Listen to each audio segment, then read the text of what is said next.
Don. Sometimes fraud gives you movement. It sounded like it moved. Hahn. You heard a squish? And Rosenberg. Shake gently to assure complete activation. Hello. This isn't North Dakota. This is New York. This is Don, Hahn, and Rosenberg. The best threesome I've ever heard. On ESPN New York and streaming live on YouTube. Oh, ladies and gentlemen, it's Don, Hahn, and Rosenberg, ESPN in New York. You can participate on 880 AM. You can listen on the ESPN New York app. You can consume us visually. Take us in whole. Swallow it all up and enjoy it. Right there on the ESPN New York YouTube channel.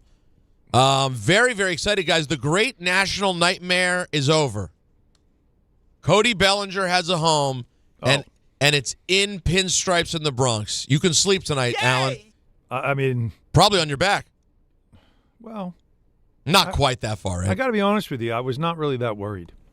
Not that worried because you assumed he'd end up there, or not that worried because you weren't desperate for Cody Bellinger? Oh, no. I was desperate for Cody Bellinger. Oh, there you go. You were yearning. It was more of the longer it went, the more it's pretty obvious he just wanted to be a Yankee, and Scott Boras was like, all right, settle down, son. We still got to get you the most we can. We got to squeeze them as most we can. Let's create a market, and let's get this notion that they can lose you. And every time the Yankees kept putting out like the smoke signals of, that's our best offer. We're ready to move on. That's telling Boras, like, we're calling your bluff. We know he wants to be here. Just do the right thing and let's get this thing done. The right thing.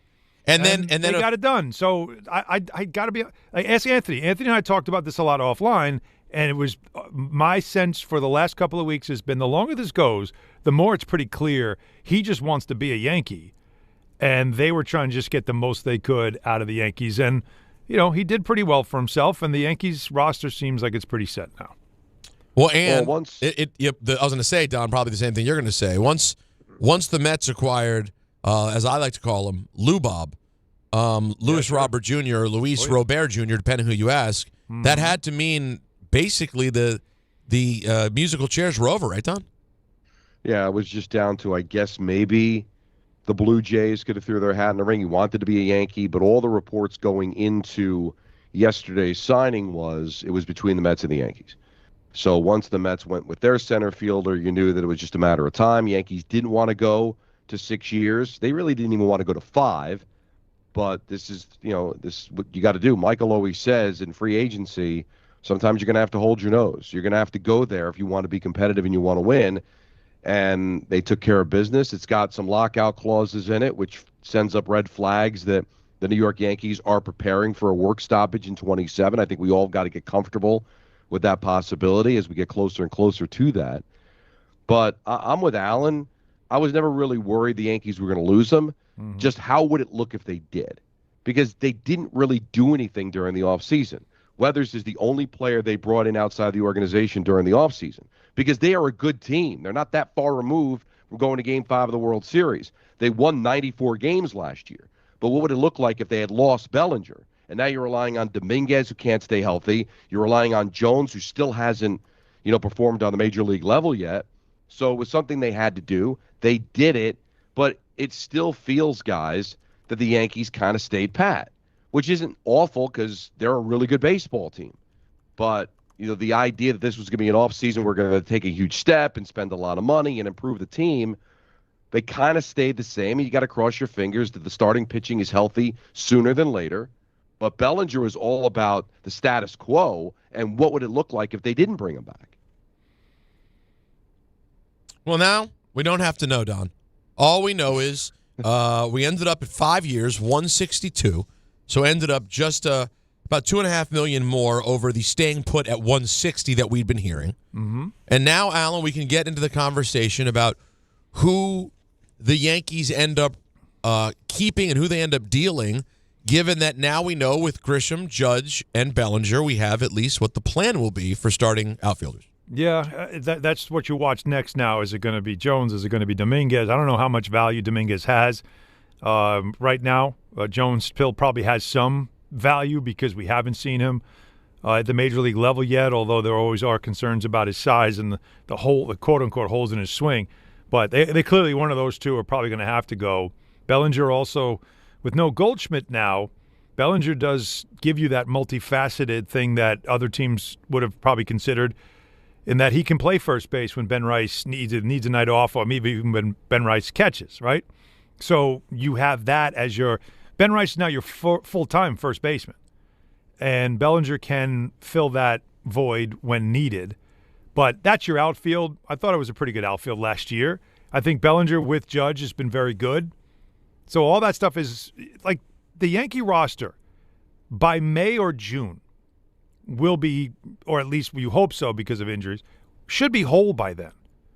Then you'll really know what you have.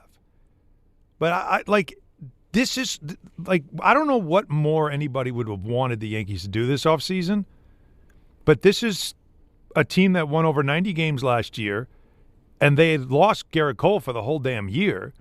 They got a closer midway through the year, and by the end of the year, we kind of said, okay, they got a closer finally, because we didn't believe in Devin Williams. He's someone else's problem now. So I kind of look at the Yankees and the kind of the retooling they did from July forward, and a little bit of the offseason, but not too much. And all you're waiting to do now, unfortunately, is to get to May, when you'll get Rodon, well, you'll get Cole coming back, well, you'll get Clarkson's probably later in the year, but your starting pitching will start to come back and be healthy. And I think what you can hope for is that the Yankees become a second-half team. But they didn't get worse, that's for damn sure. And they were a 90-plus win team last year.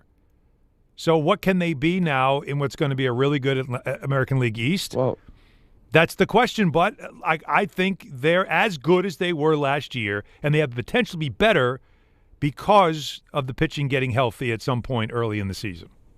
Well, you won 94 games. Wasn't good enough to win the division, but it was the same record you had with the Blue Jays, but the Blue Jays had the tiebreaker. Mm-hmm. So I wouldn't consider 94 wins a spectacular season, but it would have been good enough had you beaten the Blue Jays in the regular season a couple of more times, good enough to win the division. And we've seen in baseball, the dirty little secret is that how big are all these games in the regular season. They keep adding wild cards. We've seen teams, we saw it with the Mets, miserable start to the season a couple of years ago. They get hot and they go all the way to the League Championship Series. We've seen teams like the Braves and the Nationals be awful at the All-Star break, turn it around in the second half, and win championships. Mm-hmm. So if the Yankees have to struggle in the first month, even a couple of games under 500, don't panic. The cavalry's coming. They still have the ability to add during the course of the season. And they're in a division that I think mid-90s could be good enough to win it. Now, the Blue Jays are good. Red Sox have an amazing starting rotation, but I still think the Yankees are better offensively. I don't worry right now about the Rays and Orioles, although the Orioles did add the bat from the Mets. But honestly, I think the Yankees are in really good shape. Listen, Yankee fans are like a lot of other fans.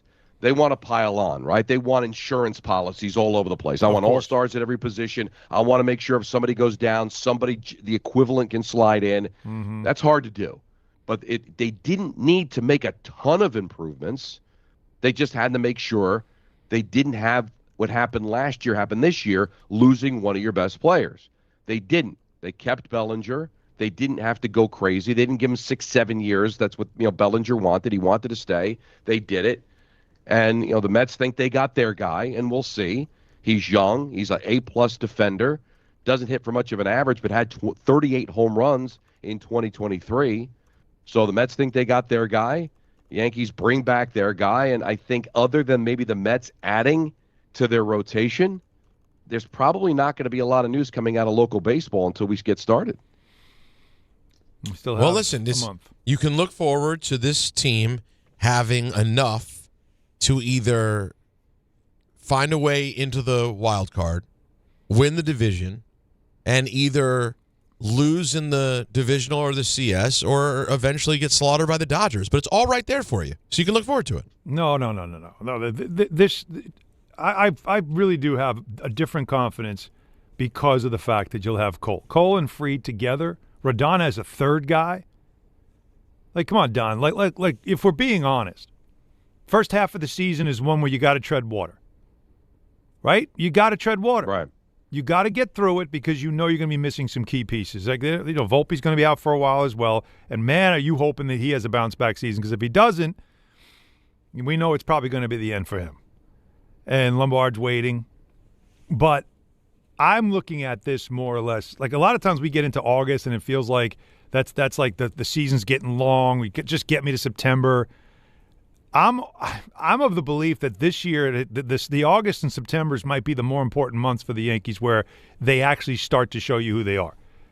Like we're so used to them getting off to the good starts and getting all excited, and then it hits that plateau mid-season, and then we really get frustrated in August. But because of how this is set up, this might be a different type of story this year. I'm more optimistic. And remember I said it last year that this is about next year? I felt like I was saying all last year. Yeah, you always said that. This is about 26. Well, it's 26 now. And I have a different optimism about this team this year than I did last year. And it started with some of the stuff that Cashman did in July at the trade deadline, fixing some of the issues that they had, getting more athletic, and also fixing the closing situation, which we know that was a disaster. It was not working with Devin Williams. Bednar is much better, and they've got him now. He's comfortable as a Yankee. He's already spent enough time here. So I'm actually a little more bullish on the Yankee season this year than I was obviously last year, but maybe other people might be. Well, what is it though? Is it just the fact that Cole's going to be healthy? Healthy, yes. But is you it? Never but got Don, to see. You understand? Max Fried was a Cy Young candidate for the majority of the season. Yes, he did fall off the end of the year. There are always concerns about him and innings because he's not typically a guy that eats up a lot of innings, right? Did he wear down? But if you have Garrett Cole, who you know is one of the best pitchers in the sport, and you know he's going to be ready to go at some time in May, if you have him and Fried and Rodon's now your third most important pitcher, and let's not forget about Cam Schlittler, and let's just see, can he pick up where he left off, right? Because he could end up being the third guy. That might be the most exciting piece, if that turns out to be. But I counter your they didn't really add very much. I'm going to counter your enthusiasm with they didn't really add very much, and as important. Well, as important as it is to have a healthy Garrett Cole, they still need to be able to, even if he's able to hold teams, and we know at a certain point, he's only starting so many games, right? In a series against the Dodgers, you're going to hope to get 2 starts out of him, right? I mean, you still need to be able to generate runs. And Dom, it's not like they're not going to have health issues other places. This is one thing you've learned about the Yankees year after year. I'm sorry to be that guy, but I got to point out a pattern that happens over and over again. You're going to get Cole back. You're going to lose someone else. Well, Peter's being that guy. Damn right. But he's 100% right. Because Yankee fans want guarantees. Yankee fans we had to settle for a wild card. We were out early. We didn't go back to the World Series. Let's do what the Dodgers did after winning a World Series. Let's keep adding players. Let's just keep spending money. Let's keep adding players. And let's assure that we're going to be there. You can't do that. You know, the Dodgers are still the Dodgers, but it's not even guaranteed to them. Well, yeah, and yet they keep adding. You have a healthy Cole. They've had a healthy Cole before. The Dodgers don't run away with the regular season anyway, right? We have already seen they don't. That. They're not going to dominate regular season, but they are a handful because of all the talent they have. They're an embarrassment of riches when it comes to the playoffs. But I understand the Yankee offense absolutely sputtered at the end of the season. I understand all that stuff. But I for some reason, look, my biggest concern is Trent Grisham. I'm sure it's everybody's biggest concern. Because was this a one-off year, or is that who he is? And him picking up the option caught everybody by surprise, and we know that kind of messed up some things. But he's got, if he can just give you the same numbers, that's fine. We all know Aaron Judge is great. You have Bellinger, who was really good with Judge. Rice can be a full-time first baseman now, and see if he settles in. I thought he had a terrific season last year. Jazz, Ryan McMahon is not a big offensive guy, but your defense has gotten better when you got him. Caballero, who's going to have to probably play short, right? He's going to have to play short while Volpe's out. But here's a guy that was really athletic and all that stuff, and then your catching is pretty solid as well. So I don't know why you would have pessimism. The team won 94 games, and we argue that it was a terrible finish to the season. Right? It was a bad finish, but they won 94 games. All right, we'll take calls, but there's no guarantee. I think they're a very good baseball team. They've been a very good baseball team every year since 2009 when they've been healthy. Very good. All right. If they're very good, what's the next level up? Great. All right, who's great? The Dodgers. Now you say that because of all the talent they have, right? And the winning. And the fact that they've won the last 2 World Series. Back-to-back World Series, 3 in the last 5 years. Who else? All right, no. Who else you putting in that bucket? Of great. Yeah, who's in the bucket of great? The Dodgers fall in there easily. Who else? To me, it's not. To me, it's probably just the Dodgers, right? I mean, I think the Braves are a great team when healthy. You saw what happened last year; they weren't healthy, and they were out of it When early. are they healthy? That's how baseball is. But the point is that the Yankees have an outstanding team, but you can't sit here and guarantee me they're winning the division. Blue Jays could still win the division. Well, it's a really Red Sox tough have division. an excellent starting, right? But I think what Yankee fans are saying is, and this is what the complaints we get. I want to be in the position where it's a fait accompli. Well, that that's we're the best problem. team, that we're gonna win the division, and gotta we're gonna get go. over it. Well, I can't do that because, as you said, the Dodgers played with their food last year. They didn't win the division by 20 games. No, we got to Right get now, over once they get that. to the playoffs, they won back-to-back World Series. I'm with you, Don. I'm with you on that. We got to get over this whole notion that the Yankees and the Dodgers are equal when it comes to that stuff. Because the Dodgers are making it clear. They get all the players they want. They should run away with divisions, but they don't because the Padres give them, they give them hell. The Giants give them hell. Like they don't run away with that division either. Sometimes because they play with their food, sometimes because they have injuries, whatever it is. But in the end, they always figure it out because in the playoffs, they're so loaded. They're very, very difficult to beat. And to tell you what, the Blue Jays came real close. I mean, they came real close. Scrappy, hard-working teams. You have to take that lesson from them. But I can't look at the division. I can't look at the Yankees today and say that I expect to run away with things because now you got it wrong. Whoever is a fan that's saying that I want this, you got to understand that world doesn't exist anymore, and you got to let it go. I had to let it go.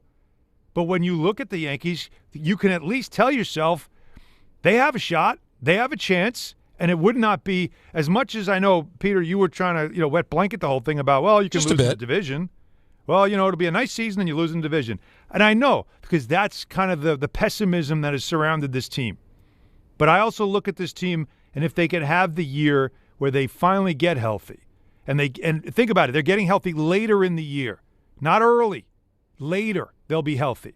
If they can get themselves on a roll in August and September and start to find who they are instead of doing it in April and May like they did last year, May into June, and then all of a sudden they hit a wall. You remember that?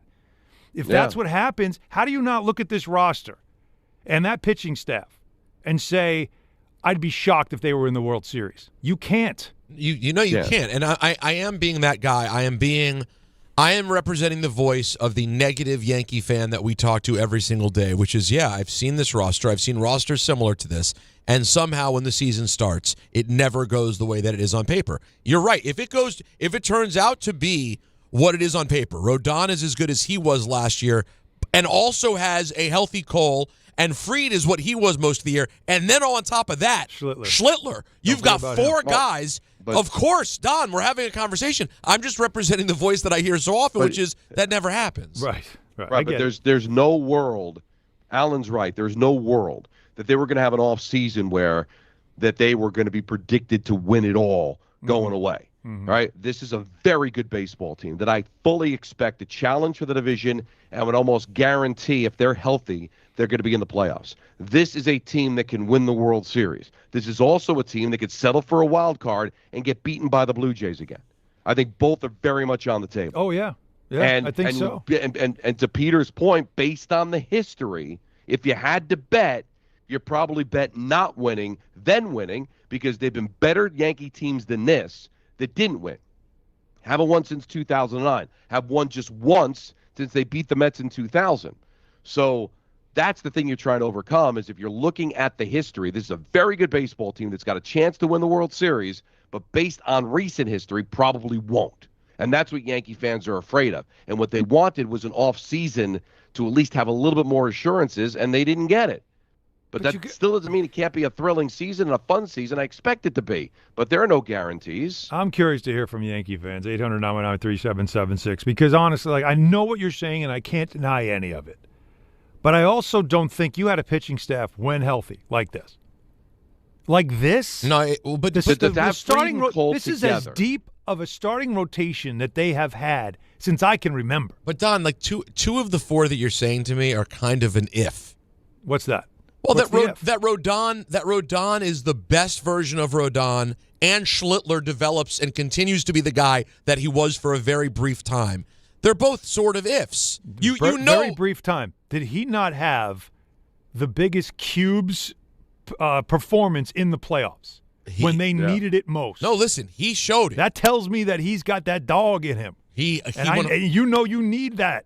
And they've been desperate for that. They're a team that is desperate for a homegrown guy too. Come on now. I'm just saying we can't say that we know for a fact that this is a Cy Young winner moving forward, but he certainly showed something you could be excited about. Let's talk to the people. Yeah, go ahead. 1-800-919-3776.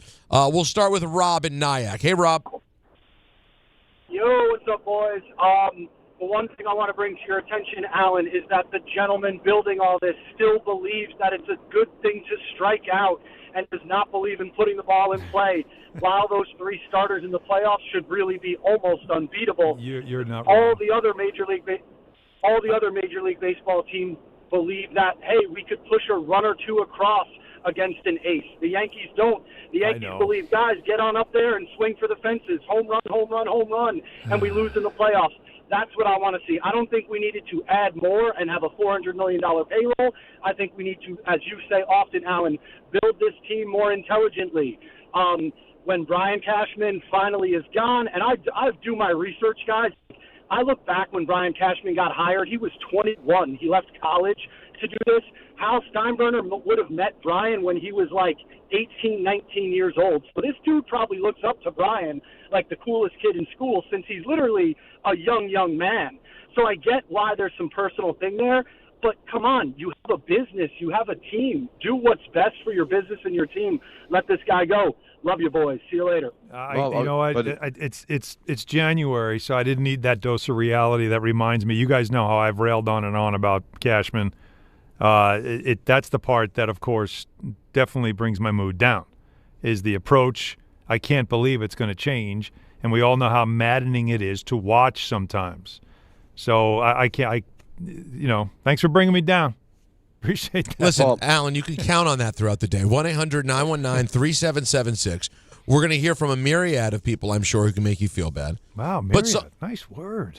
Is myriad really? That's a good word. You were so impressed with stalwart yesterday. Well, because people don't throw myriad around in casual conversation. So that again, it's very good. Would you myriad or myriad? The myriad. Myriad. I said myriad. It is myriad, isn't it? Potato. Thank you. I appreciate it. I'm just. I wasn't mocking, Peter. I'm asking. No.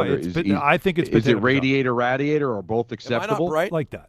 It's like that. I'm getting the sense, Don. What I'm feeling is that Alan thinks I'm a moron. So when I use a word that's longer than 6 letters, is that what you're? That's what you're kind of feeling the last couple of days, right? He doesn't respect your intellect. No. Yesterday I said stalwart. He went, "Wow, stalwart." Well, look at the little boy in big words. Yeah, it's like me talking to Maya when she goes, that's me with Alan. I was trying to recognize your orthographic lexicon, and you want to take it as a shot. Oh, see, he's mocking you right now, Peter. Right to my. That is so. Wow. Wow. I mean, you know what? I drive a Dodge Stratus. Yeah, he's letting it swing today. There's a lot of disrespect in the first segment. No, a lot. It came all at the end, too. That's the tough part. 1-800-919-3776. We'll continue on this.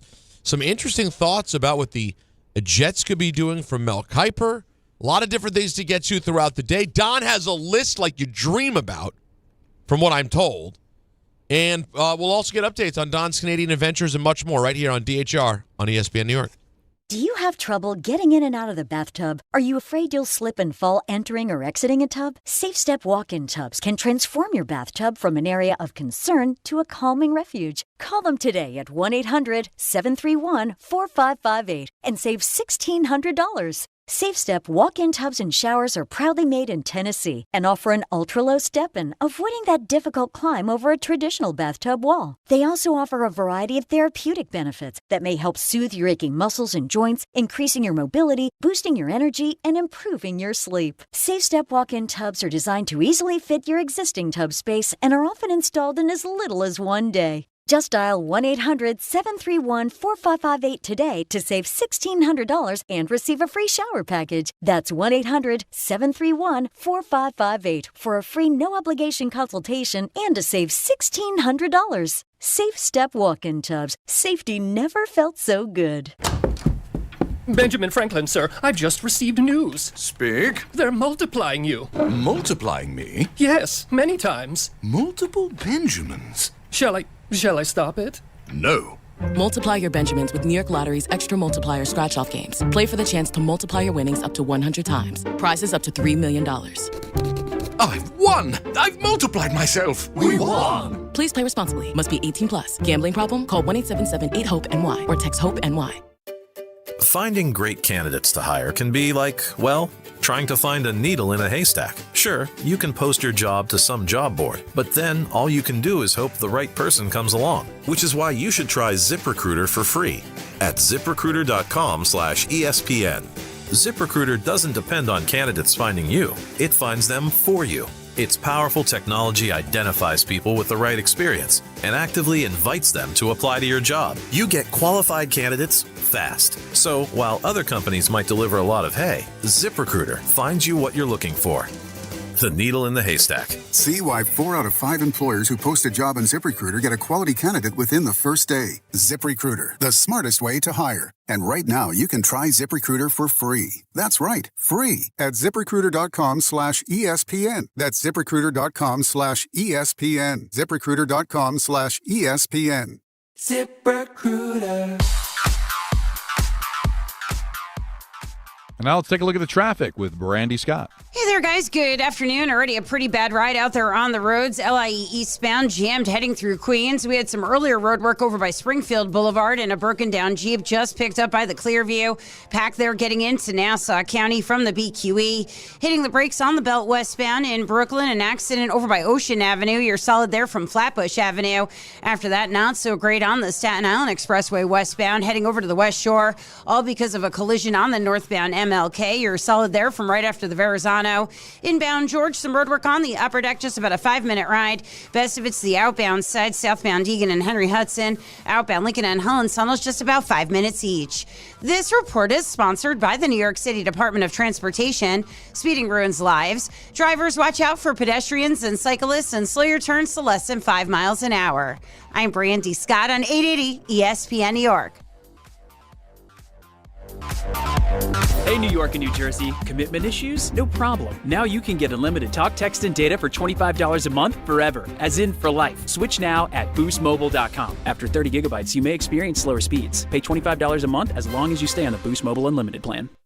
Show your team spirit and save big only at Security Dodge during the Start Something New sales event. For a limited time, score an extra $500 off on top of all rebates and new incentives, just for coming in and wearing your favorite team's jersey or swag. High school, college, or pro, football, basketball, hockey, and every sport in between. It's easy to win big at Security Dodge in Amityville. Visit us today or shop 24/7 at securitydodge.com.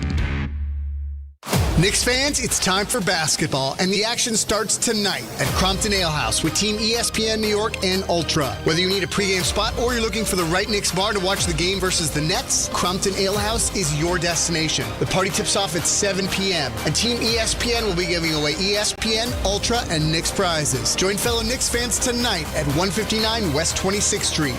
Cheer on your Knicks, enjoy Ultra draft and bottle specials, and cool prizes all game long at Crompton Ale House. Hey, fans! Welcome back to Fansville's Cheers and Tears. Oh. Okay, so like everybody deals with losing, right? To a rival on a last-second field goal. Whatever, it's fine. I'm totally fine. But I cope with losing with an ice-cold Dr. Pepper. Those 23 flavors are like so delicious. They totally wash away the pain of your college football team taking a big fat L. College football, it's a pepper thing. Hey team, Wendy here. If you're looking to consolidate your high-interest credit card debt with a personal loan, take a look at SoFi's stats. A SoFi personal loan comes with low fixed rates, no fees required, and as soon as same-day funding. That looks good on paper, but SoFi also passes the eye test. Having helped its members pay off over $33 billion in debt to date, score. View your rate for a SoFi personal loan at SoFi.com/stats today. Loans originated by SoFi Bank, NA member FDIC. Terms and conditions apply at SoFi.com/stats. NMLS 696891.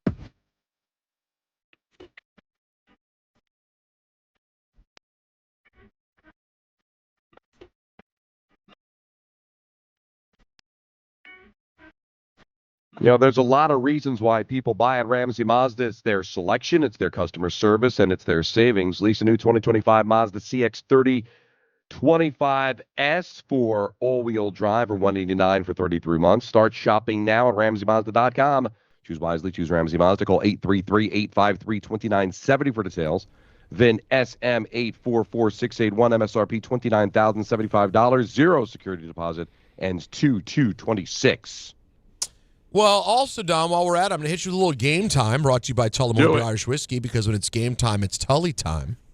Yeah. The Knicks, desperate to get back on track tonight. Oh, dear God. Taking on the Nets with coverage immediately following us on 880 at 7. Allen, of course, will be all over the coverage on MSG. The Islanders are in Seattle. Having a nice little trip there, Don. Facing the Kraken at 9:30. The Isles, right? That's right. That's a good trip for them. I think they lost in a shootout to Nashville, and then they lost to Calgary in regulation. Otherwise, they beat Minnesota, they beat Vancouver. Mm-hmm. Well, no, they beat Edmonton. And they beat Edmonton. So they've had a nice trip. Edmo, yeah. Well, Devils How was beat Edmo last night? Well, hold on. Let me tell us in a second. But first, let me tell you that Tullamore Dew is the original triple distilled, triple blended, and triple cast matured Irish whiskey. Be sure to grab a Tullamore Dew or try the new Tullamore Dew Honey during today's action. Glasses up to enjoying Tullamore Dew responsibly. And now, Don, please tell us about how much you enjoyed Edmo, as Alan calls it. It was odd to be at a game that you're not working, but I don't know if you saw the picture I sent out. You know, we were all there. Rachel was there, Danico, Bryce. So our whole team got a whole booth to be able to sit there and watch the game. That's nice. And try to think of your sickest, craziest fan of a team that you know. One of those guys that yells at the players, yells at the opposing fans, paces back and forth like a caged animal. Now put the clear and the cream on, like a PED. That's Ken Danico watching the Devils when he's not working. That's great. He's not working. I'm like, where is video. this on the air? We need Where video. is this analysis on the air? Oh, I thought we were damn. going to get kicked out. That's great. Well, we could. Listen, it's in his blood, man. I know he was born in Ontario, grew up in Edmonton, so he got to be with a lot of family yesterday, which was cool. But the Devils run through his blood. He's been part of the organization for 40-plus years. 40. He lives and dies with them. But it was crazy. It was a lot. It was a cool game. They caught a few breaks, but they were able to shut down McDavid. Won the game 2-1. They've actually won 3 of 4 here. We'll see if they can win tomorrow or Friday against the Vancouver team that's lost 11 in a row. Yeah. See if it'll be 12 tonight. But It was it a was good fun. scrap last Edmonton's night fun. too, right? Kovacevic put the hit on McDavid. Had a good little scrap Yep, there. and then Podkolzin jumped him. It was a clean hit, but you got to come to the support of your superstar player. So no, I had everything, good hits, good goaltending from Jake Allen. But I tell you, you've been on these trips. You know, you start out on the East Coast, you fly Mountain Time, Calgary, Edmonton in 2 days. Now I'm in Vancouver, 3-hour time difference. My body has no idea what time it is. Yeah, no. Like it feels like I've been up all day. It's only 12:35 here. You know, it's a lot of fun. I'm in a hotel. I don't want to announce the name of the hotel. Please don't. But it's got an old-timey feel to it. Like the elevators have the arrow that points to the floor that it's on. Like one of those. It's really a I thought you meant they have like the gates that close, and then they have like the pulley system. That's really old-timey. You getting some? That'd be now different. you're in Vancouver, and as we know, yes, like you got to get some sushi. Like Peter, you've well, been to that's what Vancouver, everybody's right? telling. Oh, you bet your ass. I mean, the sushi is just off the charts there. I've never had sushi. Come on, this is the We time had a you do plan. it. Never had it. We had. I cannot. That died. We did have a We plan. did have Never a came plan. through. I Nobody wanted to come with me. really can't believe this with Don and the sushi. Well, he's got to. He's in Vancouver. He's got to have. So something. wait, they're off tonight. Salmon, something, man. So They're off. What's the plan then for the squad? Well, the plan, because I'm a nerd, is I'm gonna when this show is over, I'm gonna go talk to the family, and I'm gonna take a walk over to the arena, watch Canucks and Capitals.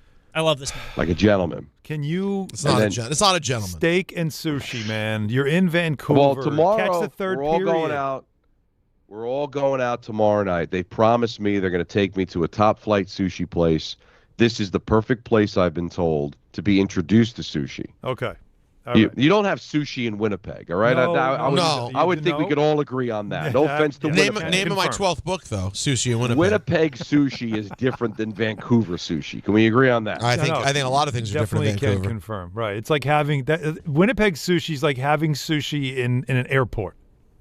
It's the same thing. It's like gas station sushi. Gas station sushi. It's the same.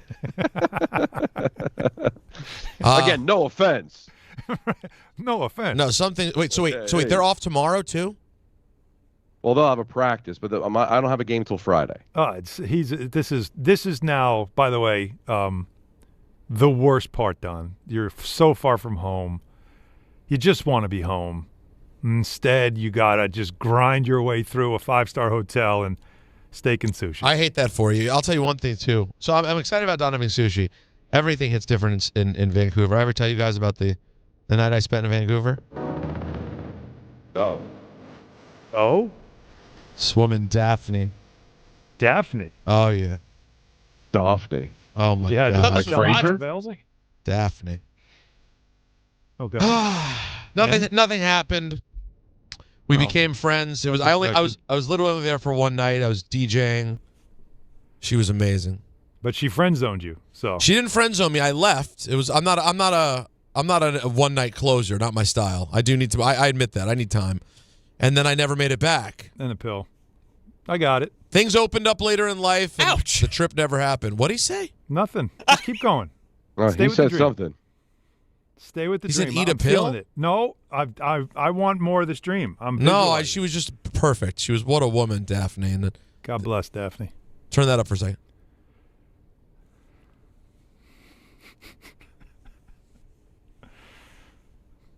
All right, let's continue on, shall we? Yeah, let's do that. Try to calm things down a bit. Let's go to Brian in Sleepy Hollow. What's up, Brian? How's it going, guys? Just curious, Don. Like, what are like cocktail prices? What's an old fashioned run-in in like a random Canadian city? Great question by Brian. Very good question. Yeah, because of the exchange rate, you're probably dipping into about a good $25. But you know what shameful. I'll just say 2 words though. Per diem. Mm-hmm. Okay, that's you live in the life, They don't tell you they don't tell you what you have to spend it on. You just have to spend it. Oh yeah, true. Just want to talk a little Yankees. I am happy about the Bellinger thing, of course, but I feel like that you ever seen that meme? The guy gets a plaid shirt for Christmas, the same one he's wearing. It's like, yeah, it's cool, but I don't know. I'm not over the moon with Cashman. I feel like he just I think his pride is a little too much. Like his mistakes are, I don't know, Volpe. I'm not too thrilled with him still being around. I feel like we're going to have to see one more year of him, pooping the bed for him to be finally gone. Remember, it's okay. You know what I mean? Like, you're not going to have Volpe. See, here's something interesting on that. Now, look, I'm with you. As the previous caller wanted to remind me in the midst of my optimism that Brian Cashman's still here, and that means the system, the style of play, all that stuff is still here too. And we all know how much by May or so we're all going to be MFing that stuff, right?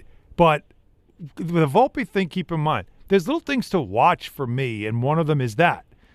Because spring training last year, everybody heard about George Lombard, right? Everybody heard about him, this phenom. He's on his way. He's probably not going to be ready this year, but he was pushing. And then this spring training, does he come in and build off of that, the magic of last year and have people still talking about him to a point where maybe, just maybe, he starts giving you those Jeter vibes of, you got to bring this guy up at some point. And the Volpe thing might just take care of itself because Caballero can play short. And if Volpe, who's going to take some time to come back because that shoulder injury that all last year we were told isn't an injury, now apparently it is, but that whole thing could work itself out before you know it. So that's actually shortstop's a position in the early part of this season, especially in spring training, that I'm going to have my eye on. I'm really curious to see what the next step's going to be there because it does feel like the Volpe thing, as much as Cashman's trying to cling on to it because he wants to prove himself right, I wonder how much longer they're going to hang on to that if someone else shows you that they could do it better. Well, if Caballero plays well, then it'll solve itself, right? Yeah. Yeah, pretty much. Let's He's go. punchy. I like him. Let's go to Rich in Brooklyn. Hey, Rich. Hey, guys. How you doing? Good, buddy. Good. All right. I don't think a lot of people realize this. The Yankee pitching is inconsistent. Let's say that Schlittler is going to be the opening day starter. I would say he is right now, right? Would you agree with me? Yes. Okay. Not Fried? Okay. So, okay. Oh, yeah, I'm sorry. I would think it would be Fried, no? Yeah, it would be Fried. Okay. You wouldn't embarrass Fried by not making him the opening day starter, would you? All right. So Fried, the first 3 games are against the Giants. So probably Fried, Schlittler, and then maybe Heel or Warren. Yeah. Just because Garrett Cole is coming back, that doesn't mean he's going to be able to pitch 7-8 innings a game. Rodan, I don't know. Rodan is inconsistent before he got hurt. But hang on. Rodan. First of all, no one pitches 7 to 8 innings a game anymore, honestly. And then when you're coming off, obviously, Tommy John, they're going to have to take it easy with him early on, but you want to build him up by the time you get to October. It's not an issue, right? That's what you're trying to do. Like I said, I've always worried about the team running out of gas late in the year and sputtering because they always have seemed to have these great starts and then it fizzles out because the season's just too damn long. This could be the reverse, which is what I'm kind of hoping for here. Well, that's Alan, the best optimism I can come up with. You can talk about the inconsistency of the starting rotation and all that, but really, when the Yankees hit the skids, what usually disappears on them? What usually struggles? Offense. Exactly. That's what kills them in the postseason. Yes. That's what kills them in the middle of the year when all of a sudden they're not hitting. Yes, they're predictable and easy to shut down. I don't think pitching has ever really been the problem. The bullpen has been consistently good. As you said, starting pitchers don't go more than 4 or 5, 6 innings anyway. Yeah. What has been the Achilles heel for this team is they'll go a month without hitting and play poorly, and it's the lack of offense in the postseason that usually kills them.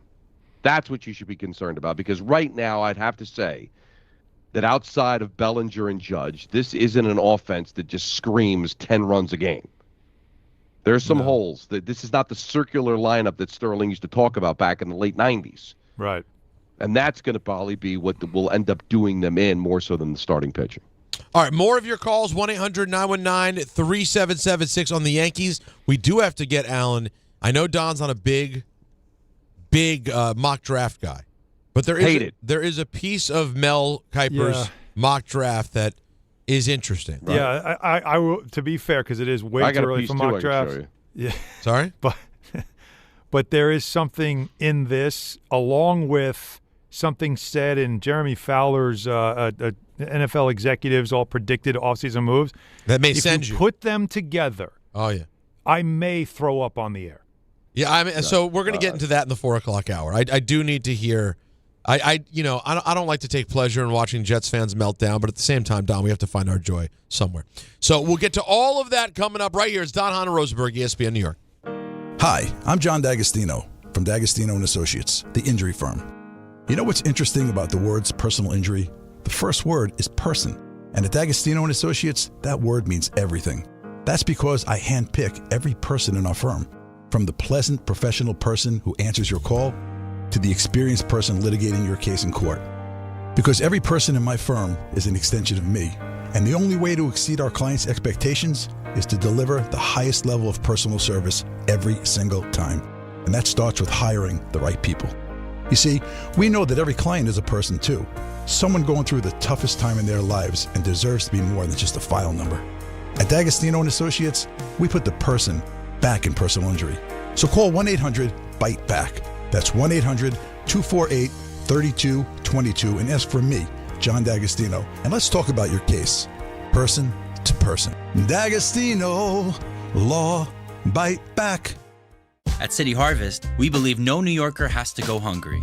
With your help, we're on the road 365 days a year, rescuing over 77 million pounds of nutritious food and delivering it free to millions of New Yorkers, transforming surplus food into sustenance, sustainability, and smiles, rallying thousands of New Yorkers to power a network of nourishment across our city. One day, one meal, and one New Yorker at a time. That's how we feed good. Donate at cityharvest.org.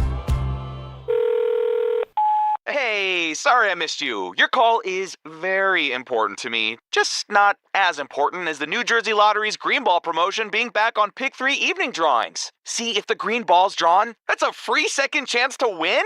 So, yeah, you get it. It's only through February 1st, though, so try me after then? Must be 18 or older to buy a lottery ticket. Please play responsibly. If you or someone you know has a gambling problem, call 1-800-GAMBLER. For game odds and promotion details, visit njlottery.com/pick3. Ox Spine at New York Presbyterian is always in pursuit of a better way to heal the spine. We're getting more people moving again with minimally invasive, non-surgical, and surgical treatments with innovative solutions for every back and spine condition and your unique needs. Expert spine care is available now across New York City and Westchester. Find a doctor at nyp.org/oxspine. Stay amazing. New York Presbyterian. We expect our information in real time.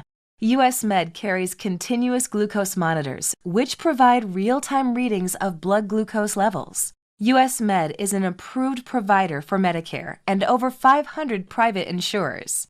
So call 888-665-0696 today for a free insurance and Medicare benefits check as easy as... That's 888-665-0696. My name is Whitney Allen. I am a widow. My husband, Ryan, died. We never thought in a million years we'd have to use life insurance. The unexpected happened. With Ethos, it is so fast and easy. It's 100% online. You can get a quote in seconds, apply in minutes, and get same-day coverage, no medical exams, and you can get up to $3 million worth of coverage through Ethos. Get your free quote at ethos.com/game. That's ETHOS.com/game. Time spent on application may vary. Online health questions required.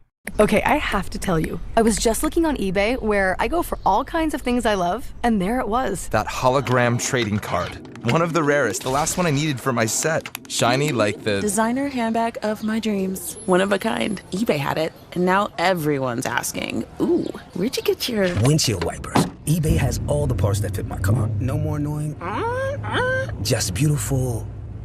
Millions of finds, each with a story. eBay. Things people love.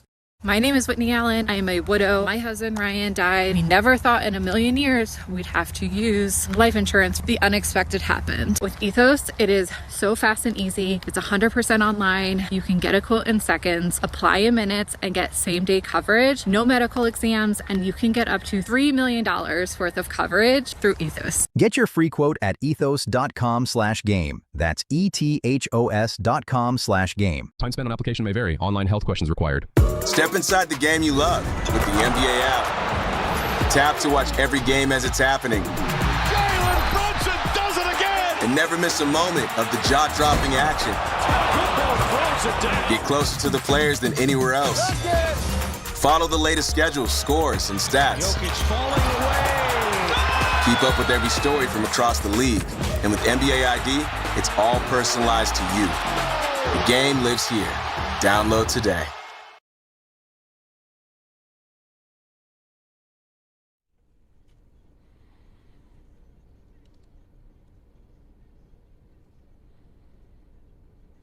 Damn right they do. FanDuel, by the way, guys, is turning on playoff mode. All customers get a profit boost every NFL playoff game day. Each game day during the championship round, you'll find a pack loaded with multiple profit boosts. That's just one day, guys. That's Sunday. And here's the deal. It's all there for you in the app. More boosts, meaning more ways to level up your playoff bets. Pick the matchups you believe in. Take your shot at an upset or build a parlay that fits the moment. Where am I? I guess I hate to say it, but I'm probably feeling the New England Patriots. I don't like it, but it's true. And the Rams. Then apply your profit boost and go after even bigger payouts while the playoffs keep rolling. So visit FanDuel.com/local and grab your profit boost pack every NFL playoff game day. 21 and over and physically present in New York, opt-in required. Bonus issued as non-withdrawable profit boost tokens. Restrictions apply, including any token expiration and max wager amount. See terms at sportsbook.fanduel.com. For help with a gambling problem, call 877-8-HOPE-NY or text HOPE-NY at 467-369. Now, first hour, spent a lot of time on the Yankees. We're going to close that out. And, of course, we'll come back around to, we'll hit some football with Booger, McFarland in the 4 o'clock hour. But let's go to Jonathan in L.A., who's always wanted to talk Yankees from L.A. What's up, Jonathan?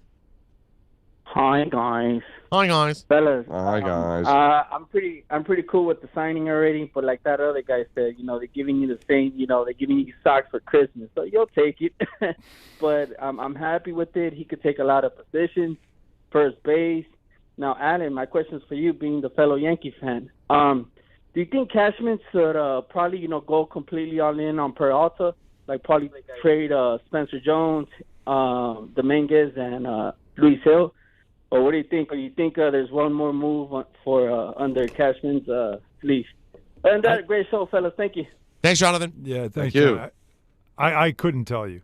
I'd be guessing. I don't know what they do next. How much are you willing to give up? Really, Peralta's not going to come cheap, right? So are you really going to sacrifice assets for a need that's going to be for a couple of months? You're hoping that by July you won't have that desperate need at starting pitching. You've got to figure out a way to tread water in the beginning and get through with what you have. That's it. And usually the offense is good early in the season, right?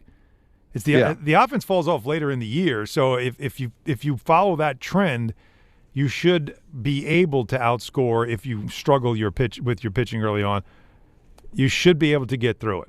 I just don't know if that's what he's going to do. But I couldn't tell you. I don't cover the team. I'm not around it a lot. Michael Kay made it seem like this is the roster. That's what he made it sound like today.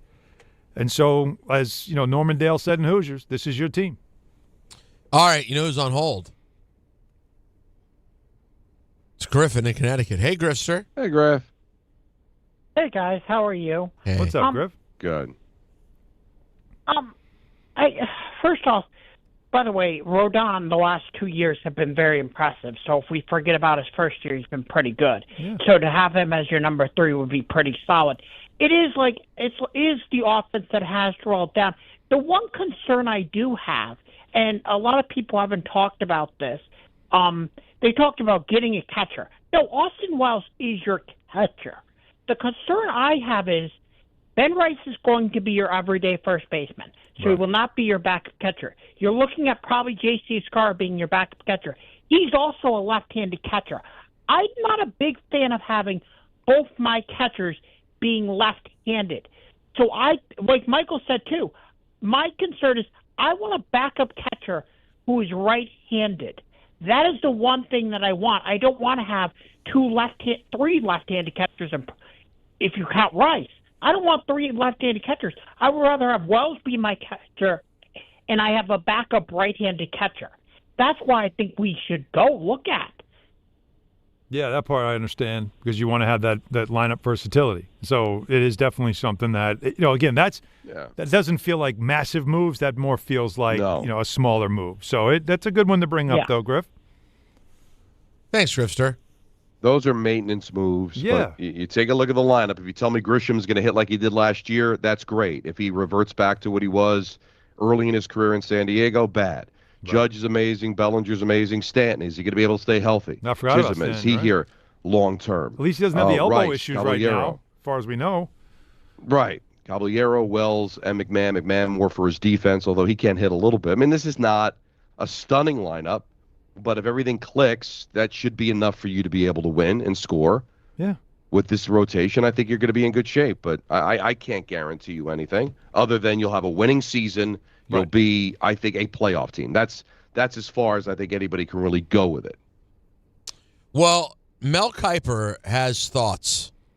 A mock draft that the pick he has for the Jets, not at 2, Alan. That's not the interesting one. That's not the one. It's the one at 16. Yeah. That's got Alan feeling some type of way. Oh yeah. Let's get into that, and we're also going to talk to Booger McFarland. We're going to get into the NFL playoffs as well. Some football to do right here on Don, Hahn, and Rosenberg, ESPN New York. Ask yourself this question. Is it really worth holding on to that timeshare that you know you need to get rid of? Here's the truth. The average maintenance fee just went up over 17%. That could have been 117%, and there's nothing you can do about it. When you buy a timeshare, you give them a blank check for annual maintenance and assessment fees. I'm Chuck McDowell, founder of Wesley Financial Group. For 15 years, I've helped over 50,000 families cancel their timeshare. Not sell it, not transfer it, cancel it. Did you buy a timeshare because they told you it was a great investment and your maintenance fees would never go up? That's a lie. Are you ready to get rid of your timeshare once and for all? Simply call us and I'll send you our timeshare exit kit that explains all your options for cancellation. Call Wesley now for your timeshare exit kit. 800-568-3344. 800-568-3344. 800-568-3344. Show your team spirit and save big only at Security Dodge during the Start Something New sales event. For a limited time, score an extra $500 off on top of all rebates and new incentives just for coming in and wearing your favorite team's jersey or swag. High school, college, or pro, football, basketball, hockey, and every sport in between. It's easy to win big at Security Dodge in Amityville. Visit us today or shop 24/7 at securitydodge.com. Hey, New York and New Jersey, Boost Mobile has an unlimited talk, text, and data plan that's only $25 a month forever, meaning you'll only ever pay $25 a month for the rest of your life. Who wouldn't want unlimited wireless when it only costs $25 a month forever? If you don't, you must be one of those people who enjoy overpaying for their phone plan. $25 a month forever is truly as good as it gets, so go online and switch now at boostmobile.com. After 30 gigabytes, customers may experience slower speeds. Customers will pay $25 a month as long as they remain active on the Boost Mobile Unlimited plan. We all hear the radio ads about the IRS. They tell you to be afraid, to be scared, and they try to frighten you into calling. I'm not here to do that. Tax Relief Advocates is different. TRA is here to tell you that if you owe money to the IRS, whether it's $5,000, $50,000, or $500,000, we have a solution. It doesn't matter if you're sitting in your car, at work, or with your kids. No matter where you are, call now. 800-575-6759. Don't lose hope. TRA can eliminate or reduce what you owe to the IRS. Generous programs are now available that can give you a fresh start. Our passion is taxes and helping individuals fix their IRS problems. We have over 1,000 5-star reviews on Google and an A+ with the Better Business Bureau. You don't need to be afraid of the IRS any longer. End your tax nightmare today by visiting us online at TRA.com or call 800-575-6759. That's 800-575-6759. Tax Relief Advocates. Real solutions for real people. This is the Michael K. Show. Our good friend Jeff Passan. I don't know if you could say there's a winner or a loser, but the Yankees had a valuation on this guy, and they didn't budge from it. 32.5 in the place you wanted to be is a very good outcome for Cody Bellinger. It's a very good outcome for the New York Yankees. I don't think there's a loser in this situation. I think both sides won here, and the New York Yankees are a lot better team going into the 2026 season than they were without Cody Bellinger. The Michael K. Show. Weekdays at 1 on ESPN New York. And streaming live on YouTube. 880 ESPN, WHSQ, and WCBS-FM HD2, New York. A Good Karma Brands radio station. Mornings with DiPietro and Rothenberg. Don Harbaugh. I wanted this job. I know the challenges. I understand the expectations. I know the fans are hungry for a winner. That's the other thing I like, too, is just a guy that knows what it's like to coach when there's expectations. What do you think realistically? Year one, probably want to get to above 500. I mean, potentially a wild card spot. I think they're going to be a very competitive team. DiPietro and Rothenberg. Morning 6 to 10 on ESPN New York and streaming live on YouTube.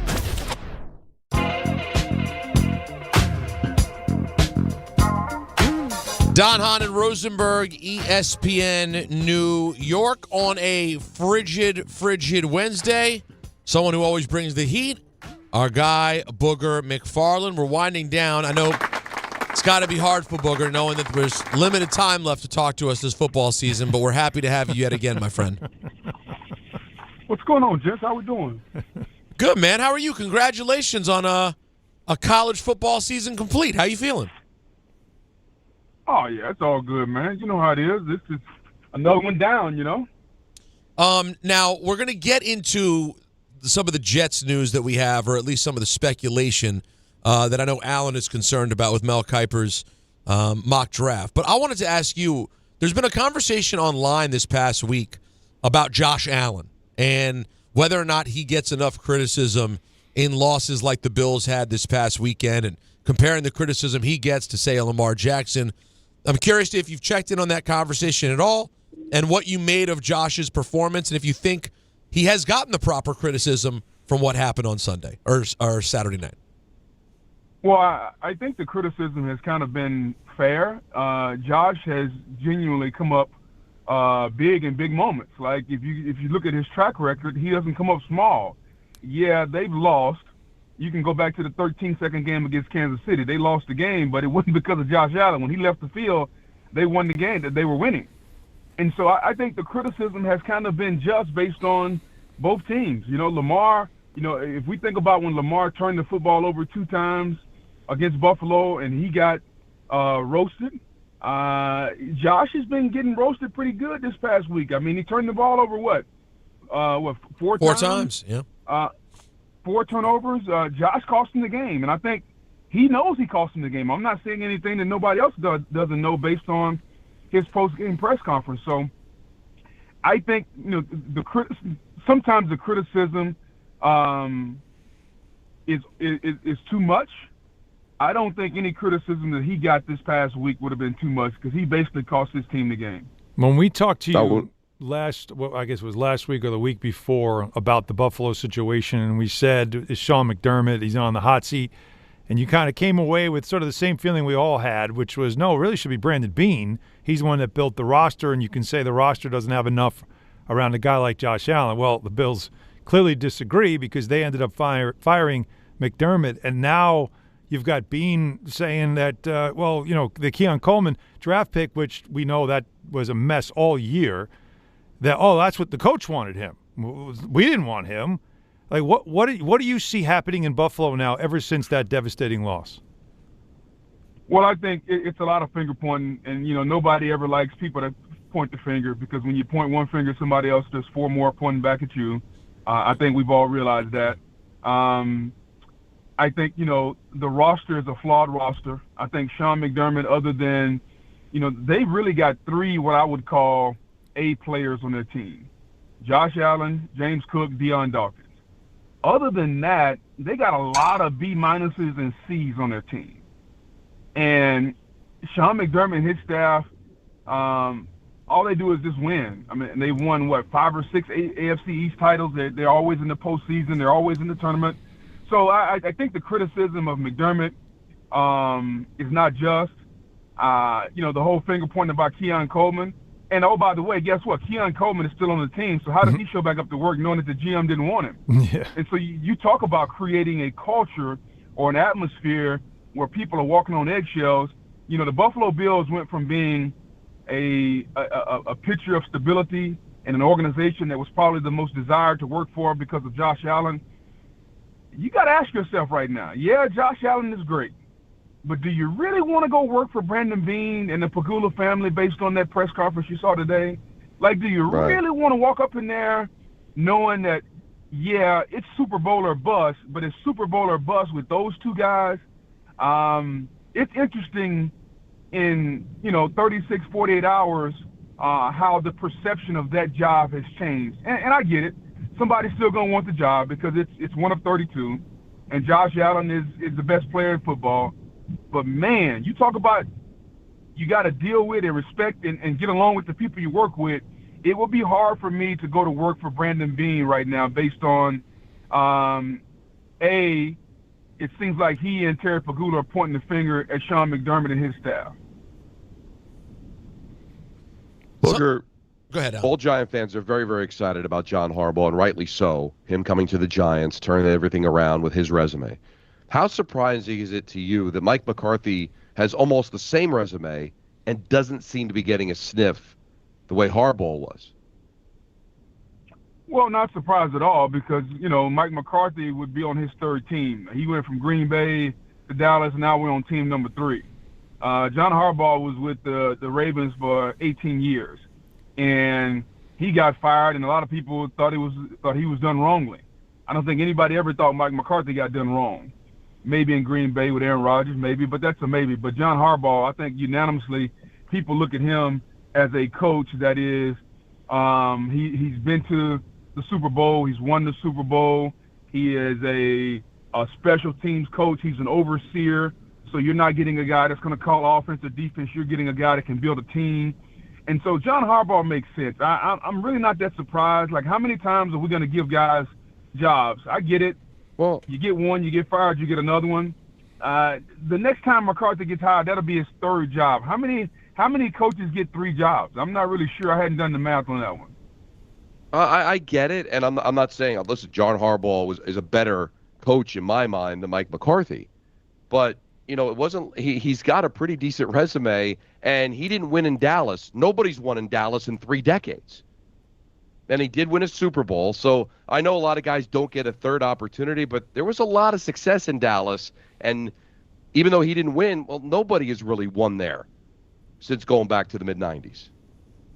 A lot of success in Dallas, you're right, but again, how many guys get a third job? And I think that – I don't know if that's an unwritten rule in, amongst the 32 or 31 owners plus Green Bay. I'm not really sure. Very few guys get 3 bites at the apple. Mike McCarthy, a guy who's won a Super Bowl, you can make a case for. I get it. I think at this point in time, the ownership and general managers are probably saying, yeah, we've seen what that looks like. I'd rather take my chances on X, Y, and Z. And so I think that's what you're getting right now. Yeah, and you're seeing it too with some of the other hirings, because like Robert Saleh gets a second chance, right, in Tennessee, and maybe things will go better there than it did in New York, where it never seemed to have any stability when he was with the Jets. But if I could stay on the Giants part of it, though, Boog, because when John Harbaugh had his press conference, I found it interesting that Brian Daboll helped in some of the process there. Tom Coughlin helped in the process there a little bit as well. But there was also a large contingent of players who showed up for the press conference. And I'm wondering, like, what's a player in that moment thinking when there's a very successful, a great resume coach about to take over this franchise? Well, a couple things. Number one, if you're in town, you want to go support the new coach and show him that, give him the level of respect that, that you're excited about him being here. That's number one. Number two, if you haven't met him, you want to go put a name with a face, shake his hand, that way he kind of sees you. You can kind of be top of mind. And then I think thirdly, man, you don't want to be out of sight, out of mind too long, especially when you got a new coach. I know it's the off season and everybody's kind of doing their own thing, but you don't want to be the guy who just shows back up in April, And so if you're in town and you're under contract, I guarantee you there was a large, especially if you're going to be back on the team, and fighting for a roster spot. You want to go make sure you show up. So I think a lot of guys were probably excited to see him, excited to meet him, excited to let him see them, show him how excited they are about their job. Might seem like a small thing, but it means something. Now, since we're talking coaches, let's move back to the playoffs for a second. I think, Boog, one of the things that's really impressed me so far is Sean Payton. We were all looking at quarterbacks, and that's the way we have a tendency to look first. But great coaching obviously has such an impact. Is Sean Payton good enough to get enough out of Jarrett Stidham to beat the Patriots this weekend? Sean Payton is proven, man. He's proven he's a really good coach. Think about when he was in New Orleans. Drew Brees got hurt. In comes Teddy Bridgewater. Teddy Bridgewater went 5-0. So I think that can answer the question right there, whether Sean Payton is good enough. The key will be, is Jarrett Stidham good enough? Like, I've seen Sean Payton take a backup and win 5 games in a row. I've seen it. So I think the better question would be, is Jarrett Stidham good enough? And I don't think anybody knows that, because we haven't seen him in a situation like he's going to be in on Sunday, where if you win, you go to the Super Bowl and you get an opportunity to go 2-0 and be a Super Bowl champion and probably make yourself a lot of money.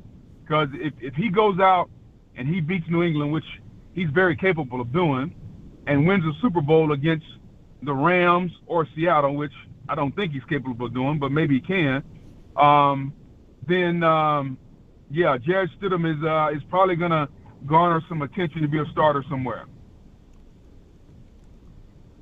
What was your take on the interception in overtime between Denver and Buffalo? Man, I don't know what a catch is anymore. Like, to me, that is a catch, hit the ground, defender took ball. Should have been a catch right there. Thank you. Thanks, Bug. We're on the same page, my friend.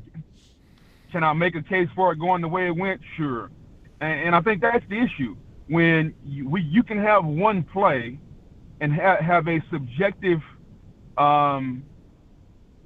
outcome, something's wrong. Like, we should know what a catch is.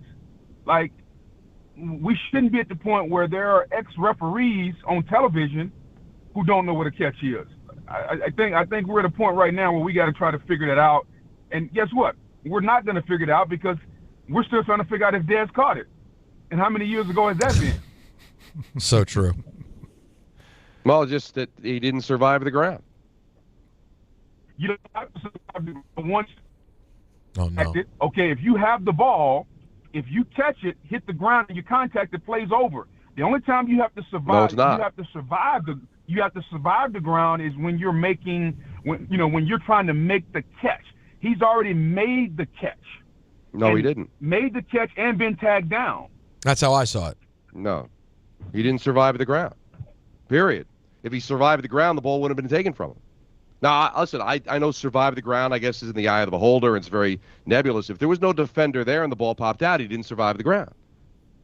Whether it popped out, whether it was grabbed out, he did not survive the ground, Boog. No. That's two different things. Popped out and taken out are two different things. That's what my point is. Anytime Right. it's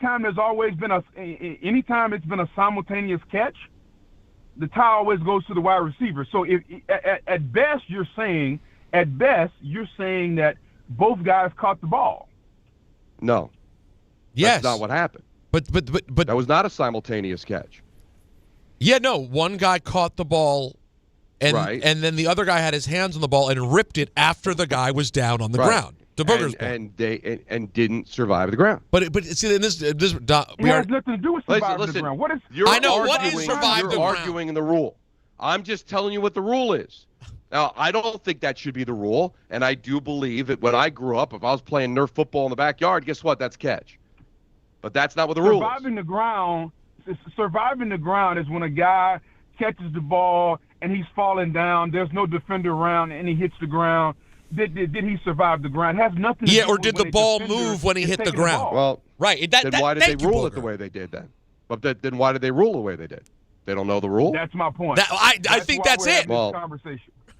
Well, can I interject this, though? Wrong people don't Can know I the interject this part? Go ahead, Alan. Because with the rule, the call's already been made, the play has already been called, and the game is already over, right? So and we're stuck watching Jarrett Stidham this weekend.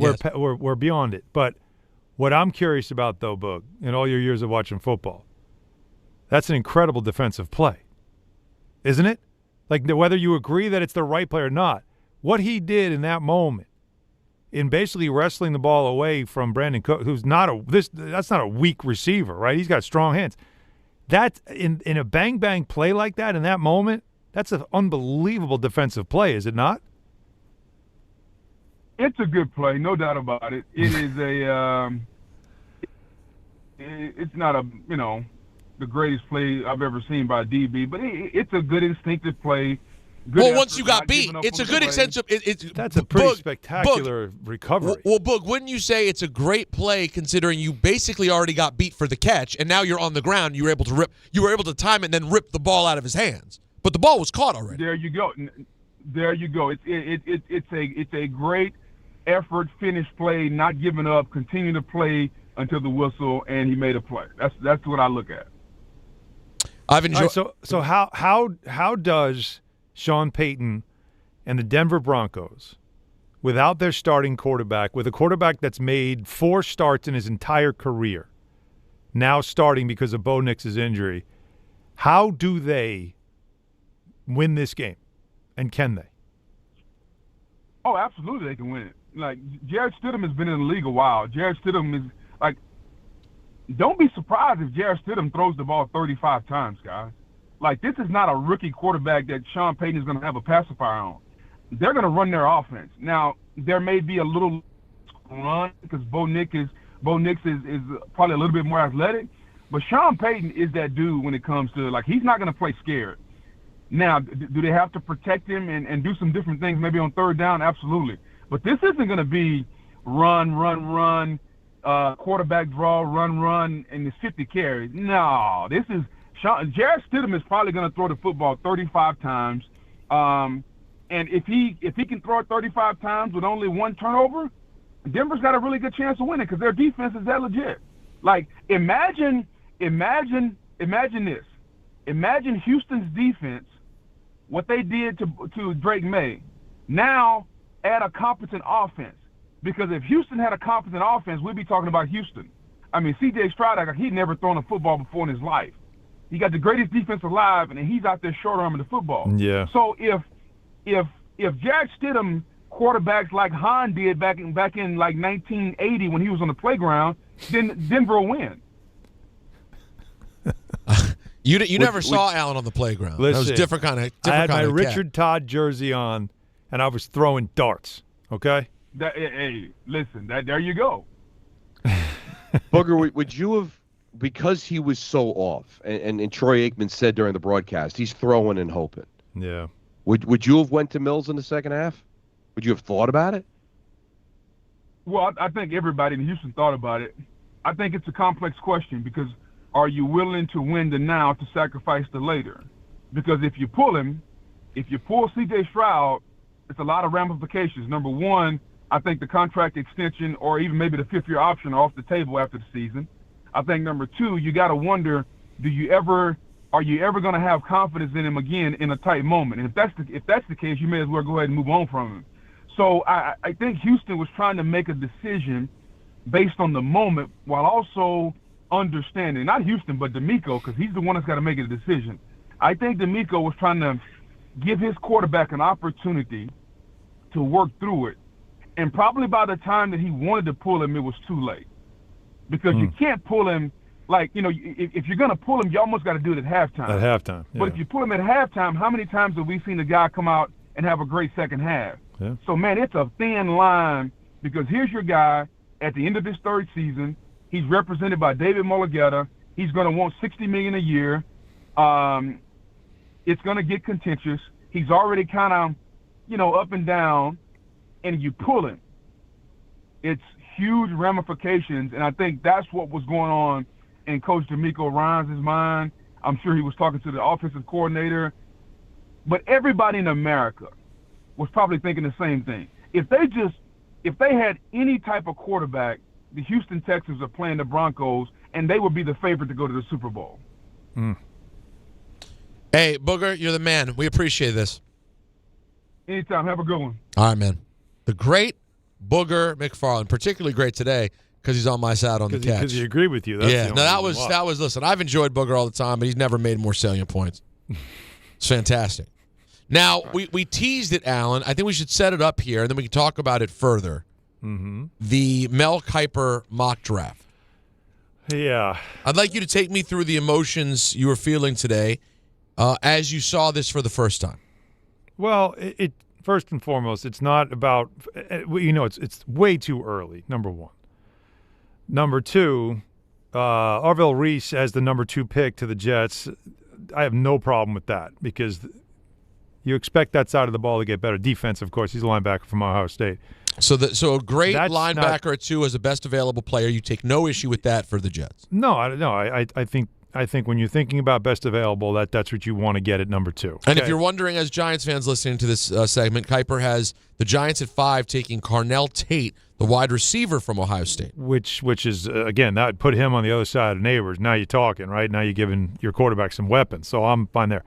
It's when we get – and first of all, I really don't want the Jets to pick at 2. I don't want them to do that. I want them to use their picks this year strategically. But, to get veteran help to make their team better. But that's also Mel Kiper doesn't do that. He does who should go in this pick. But it's when we get to 16 that the draft pick they got from the Colts for Sauce Gardner. And he has the Jets taking Ty Simpson out of Alabama. And if I'm looking correctly, he's the next quarterback taken in the draft, or in this mock, because obviously the first pick is Fernando Mendoza, and he's going to the Raiders. And that's where I just kind of slam my head into the wall.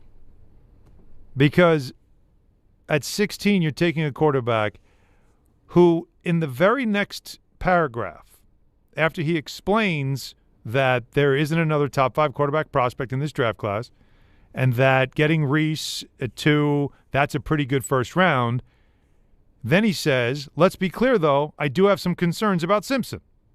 Yeah, because he's only started 15 games. He's inexperienced. This, to me, doesn't make sense. This is the kind of stuff that makes me just want to close the laptop, and I don't want to think about Jets football until April because it's maddening. This is going to be the same hamster wheel we've been on all the time. Now, to be fair, if I'm not, and Anthony, you can correct me because I don't know if he's talked about it yet, but he doesn't include Trinidad Chambliss because he's still trying to fight his way back for another year of college. That is my guess, but I don't know if Mel outwardly said that. Right, but we we're do guessing know that he said there's only one number in that top of that mock. He says on ESPN.com, everybody could see it. There is only one first-round talent in this class. Doesn't mean that there will only be one quarterback taken, but in his mind, there's only one, and that is Fernando. Right, and again, Chambliss, until he declares, then he becomes part of the mocks, right? That's what you do. You wait till he declares because it sounds like he'd rather go back, like Dante Moore did. And if that's the case, again, 16 is probably a reach for him as well, which is why this mock and any further mocks that Mel's going to do, God bless him, I'm not, as a Jets fan, paying any attention to. Because really, deep down, when I read this stuff and I'm looking at the players available, all I keep thinking to myself, guys, is I'd rather use this draft capital to get more in next year's draft, more capital, I mean, not more as in Dante Moore. And then I also feel like I want to be able to get a veteran for right now that can help me at another position, whether it's quarterback or anything else. So then I go to my good friend Jeremy Fowler, who I love working with on the set at Get Up whenever we get to be together. All right. And of the things that he's talked to NFL executives. So we're going to take the mock draft now and pair it with this, and this is why, as I'm reading this stuff this morning, I'm ready to throw up. Because, these are bold predictions. These are things where he talks to NFL executives. What are some things that you could see happening in the offseason? One of them that caught my attention was Lamar Jackson potentially being traded, but he has the Raiders trading the number 1 pick for it. That's one. So it's not like the Jets can't be involved in that one. Then there's Kirk Cousins. The Falcons are going to stick with Kirk Cousins, not Michael Penix. That's going to be the guy. Didn't love that. Malik Willis, Dolphins or Browns. No Jets involved there. That also not thrilled. So where are the Jets going to be involved? Oh, here it is. Here's what Jeremy Fowler has for me. Geno Smith, Tua Tagovailoa, or Kyler Murray, all made available for the Jets. Beautiful. Okay, I'm done. Nice. This is where I check out, boys. That can't be it. That can't be it. This does not excite you, is what you're saying. No, it's straight up innie right now. All right. Just completely just reverse. All right, let's hear from I want to hear your thoughts, and let's hear from Kuiper on the other side, who gives a little bit of explanation on Simpson to the Jets. And we have Peter Schrager reacting on the same thing as well, and I want to get your thoughts, Don. And we have a list. Plus, we have a list coming up. We don't have to do the list. No, what do you mean? Come on, it's Wednesday. It's Wednesday. We'll play these reindeer games. This made up stuff. Don. See, Don. Like, you know what he's doing? He's being that guy. The Raiders. The Ravens are going to they fire their coach because they want their quarterback, and they're going to trade their quarterback. What are we doing? I mean, what are we doing? Yeah. But this is what we're doing. Can here's the reason why this is relevant. Because the Jets need some type of positive momentum in the offseason, right? And if this is the crap that I'm going to have to read about, there's no positive momentum. Darren Muji needs to do something way better than this stuff. Leaving it there. I don't know if he will or won't, but it won't be based off of that. I'm telling you. I am going to throw Don an idea at you though that could maybe suggest: is there a world where there could be legitimacy to Lamar issues even post Harbaugh? I think there is potentially a situation there. 1-800-919-3776. Maybe a Don list next. You have to wait and see. It's DHR ESPN New York. My name is Whitney Allen. I am a widow. My husband, Ryan, died. We never thought in a million years we'd have to use life insurance. The unexpected happened. With Ethos, it is so fast and easy. It's 100% online. You can get a quote in seconds, apply in minutes, and get same-day coverage. No medical exams, and you can get up to $3 million worth of coverage through Ethos. Get your free quote at ethos.com/game. That's ETHOS.com/game. Time spent on application may vary. Online health questions required. Talk about stepping up. Bang! Bang! It's time to level up your game. Introducing the all-new ESPN app. All of ESPN, all in one place. Your home for the most live sports and the best championship moments. The electricity is palpable. Step up your game with no annual contract required. It's the ultimate fan experience. Level up for more on the ESPN app or at stream.espn.com. Sign up now. There are a lot of reasons why people buy at Ramsey Mazda. It's their selection, it's their customer service, and it's their savings. Lease a new 2025 Mazda CX-30 2.5S all-wheel drive for $189 for 33 months. Start shopping now at RamseyMazda.com. Choose wisely, choose Ramsey Mazda. Call 833-853-2970 for details. VIN SM844681, MSRP $29,075. Zero security deposit, ends 2/2/26. It's Championship Sunday, and the Wiz has you covered. Who's going to the big game? Join one of the nation's top sports betting analysts, Joe Wiz, as he talks about Championship Sunday. New England at Denver and LA at Seattle. Plus, the Knicks and St. John's are in action, and soccer, UFC, and horse racing from Gulfstream for the $3 million Pegasus. Follow the Wiz on Instagram at Joe Wiz Sports. It's the best bet in town. The Fine Line with the Wiz, Saturday at 8 a.m. Be ready to win. Now let's take a look at the traffic with Brandy Scott. Thanks, guys. Can't catch a break on the belts in Brooklyn. Westbound, they cleaned up that crash over by Ocean Avenue, but now a new issue on the eastbound side by Shell Road. Tractor-trailer snuck on the roadway. You're pretty much at a standstill from the Verrazano. Heading over to the outbound, George, still the best of it. Southbound, Deegan and Henry Hudson. Northbound, Deegan, not so great. It's all because of a crash right before the Willis Avenue Bridge. Delays there go back across the Triborough into Queens and up on the Bruckner.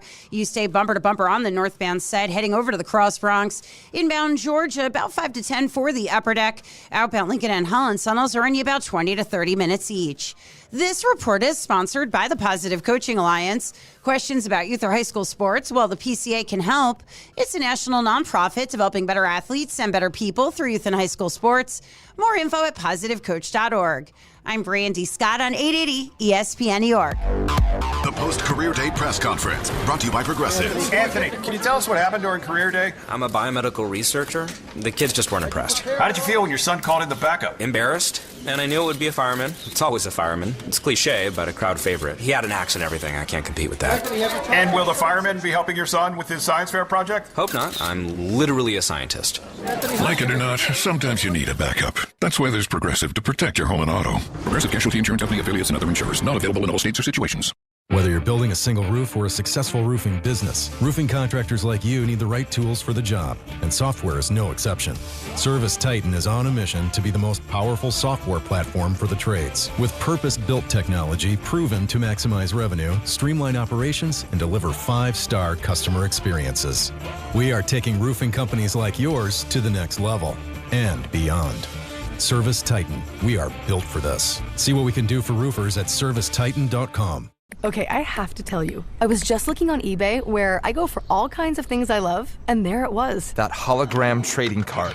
One of the rarest, the last one I needed for my set. Shiny like the designer handbag of my dreams. One of a kind. eBay had it, and now everyone's asking, ooh, where'd you get your windshield wipers? eBay has all the parts that fit my car. No more annoying, just beautiful.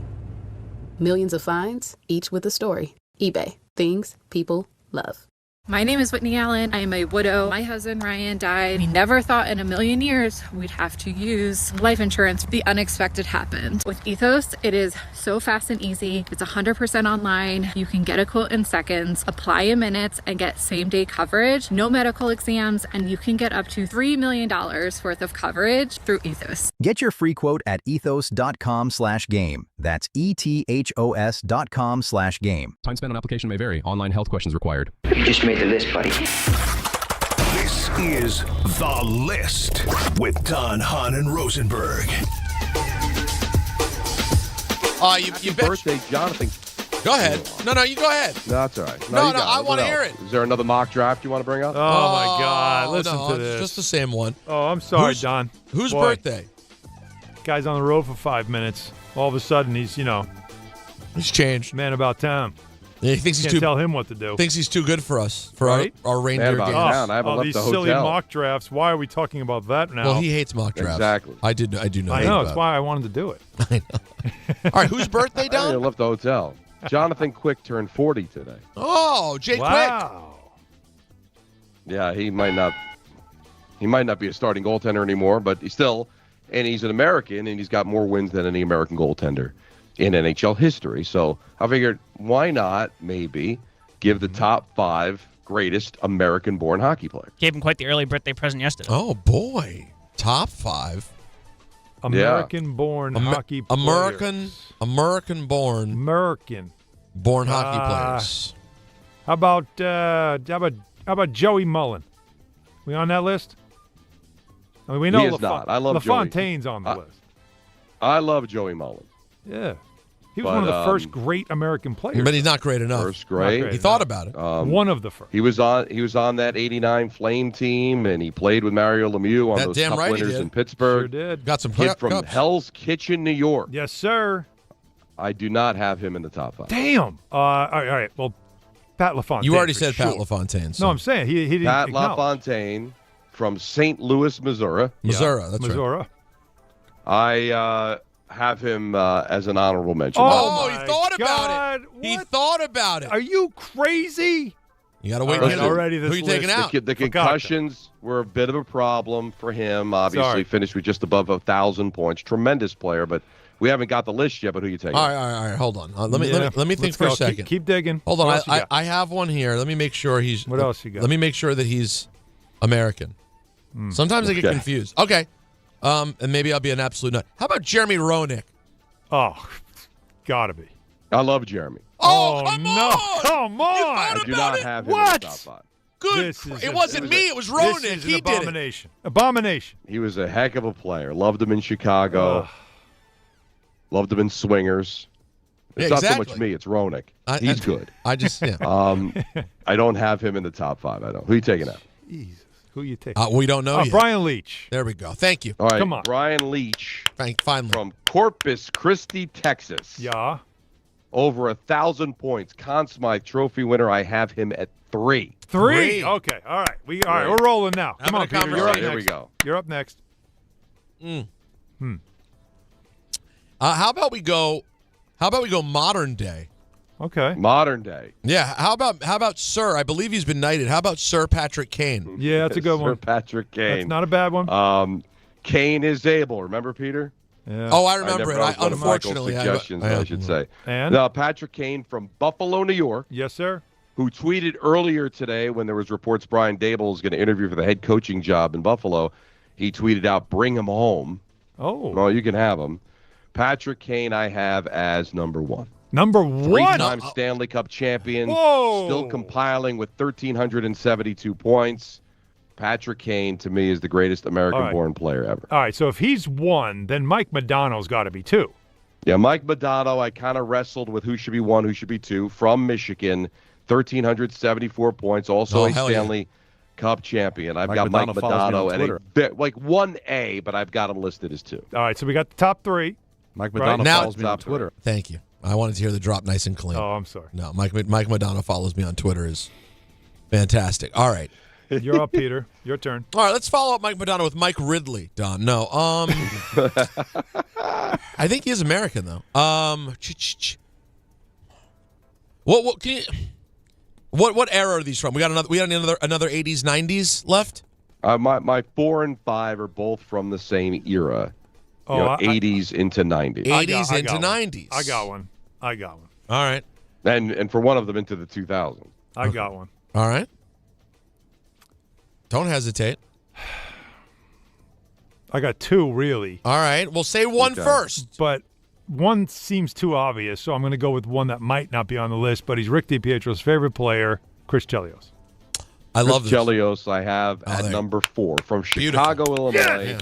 3-time Norris Trophy winner. That's a great get. Played till he was 48 years old. Good Lord. One of my proud moments, I actually did get to call a game Chris Chelios was in when he was in Atlanta with the Thrashers because he just didn't want to give it up.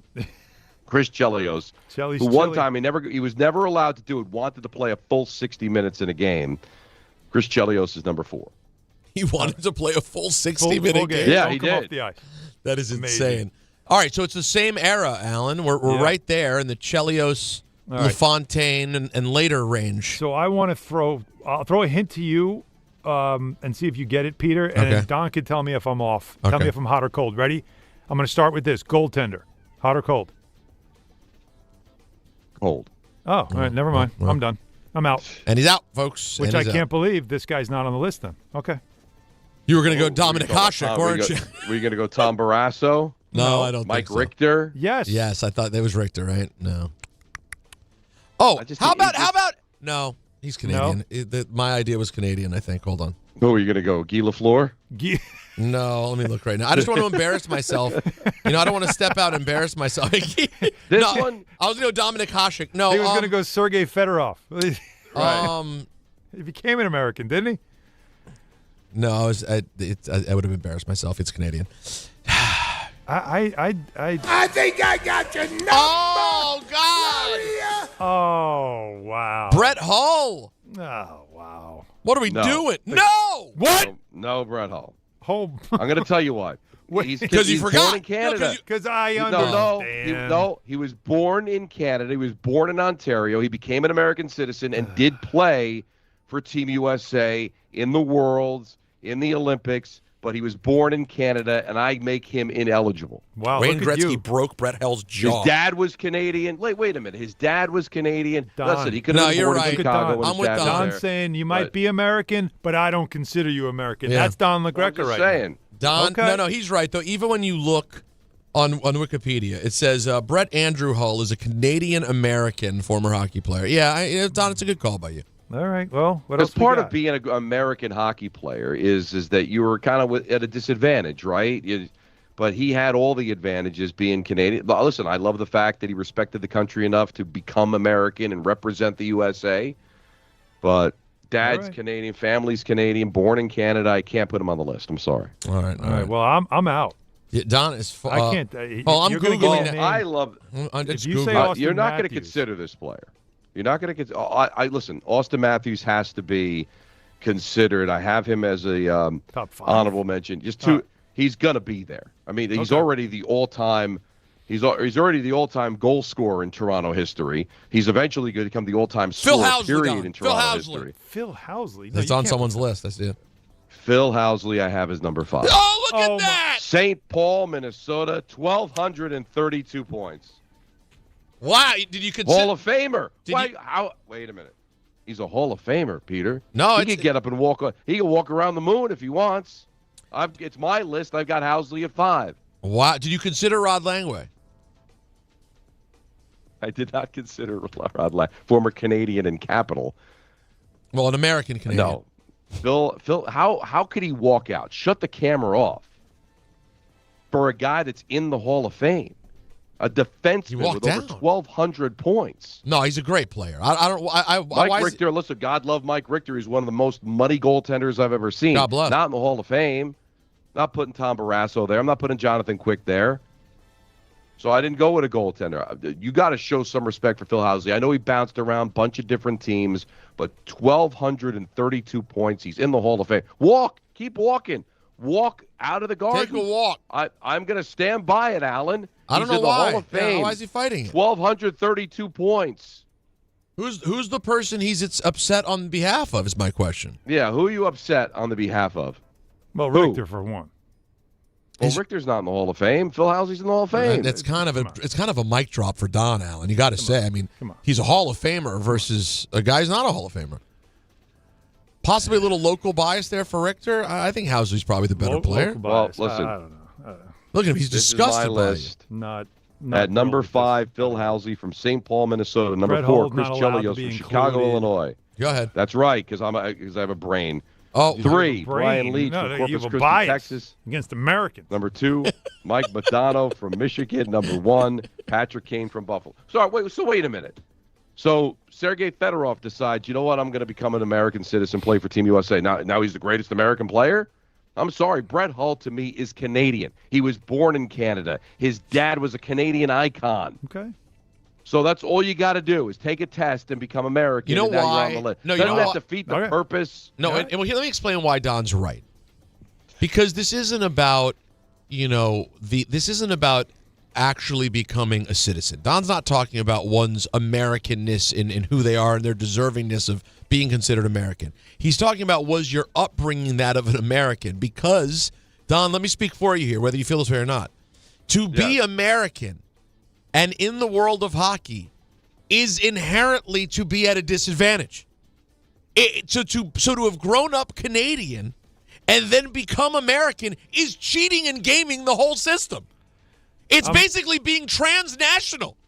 You can't be a Canadian and then say you're American. It's transnational. No, the guy, if his dad is Bobby Hull and you grew up with everyone saying a boot in your house, you're not at the same disadvantage that Patrick Kane was coming up. All right, Don, I rule with you. Listen, I'm not going to fight the Brett Hull one nearly as much as I would fight Victor Olafonte. Fortunately, with the concussions, only ended up having 1,000 points. He would have probably been on the list. Although I could even say, born in the United States, his entire upbringing in juniors was in Canada. But he's still an American, still an honorable mention. He played Canadian junior. He's a teenager though. He's an American kid. American, right? Great player. And tremendous you're player. using. So this is just based on stats. No, it's statistics? Not. No, Phil Housley's in the Hall of Fame. Right, but you said LaFontaine. Well, if he played more. But when he played, he was easily one of the best players in the league. From when he was 18 years old, he stepped in the league, and he was a great player. The minute he stepped in the league, great player. I agree, but unfortunately, well, that's true. It's your list. But Peter, because he's being that guy. No, Listen, they're both in the Hall of Fame. I'm a little annoyed. That's all. I'm just a little annoyed. Is that guy Wednesday? Hey, Pat LaFontaine's in the Hall. I have him as an honorable mention. So you would take out Phil Housley, who had more points as a defenseman. Had the Jaffa helmet, which basically was tissue paper.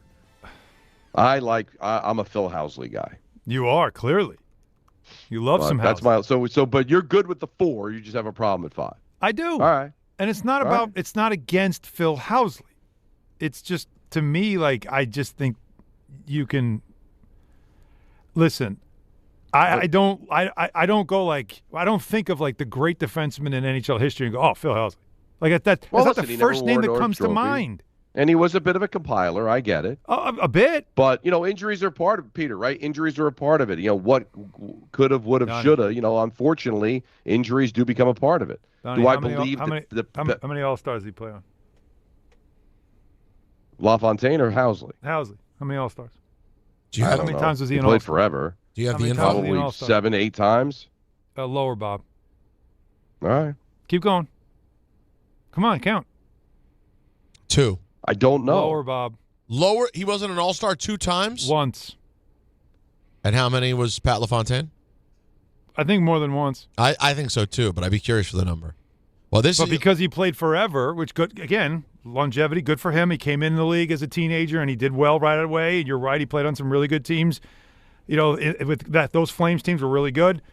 But, did you ever, every year, go, that's the best defenseman in the league? How many Norris trophies? None. Okay.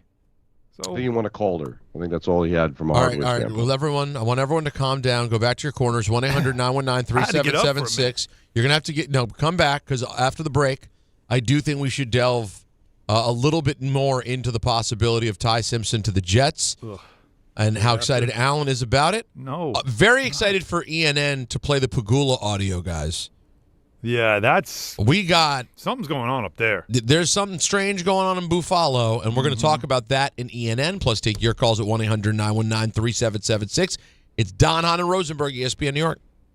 Career changers, including veterans and active duty service members. Your transition starts here. Go from GI to IT in a matter of months. Become a certified cyber warrior with training at My Computer Career. Cybersecurity specialists are in high demand, offering IT pros great opportunities and a rewarding lifestyle while protecting our people, liberty, and treasured institutions from cyber threats. Deploy your career in IT today at mycomputercareer.edu/CWP, an elite CompTIA certification partner. VA education benefits are available to those who qualify.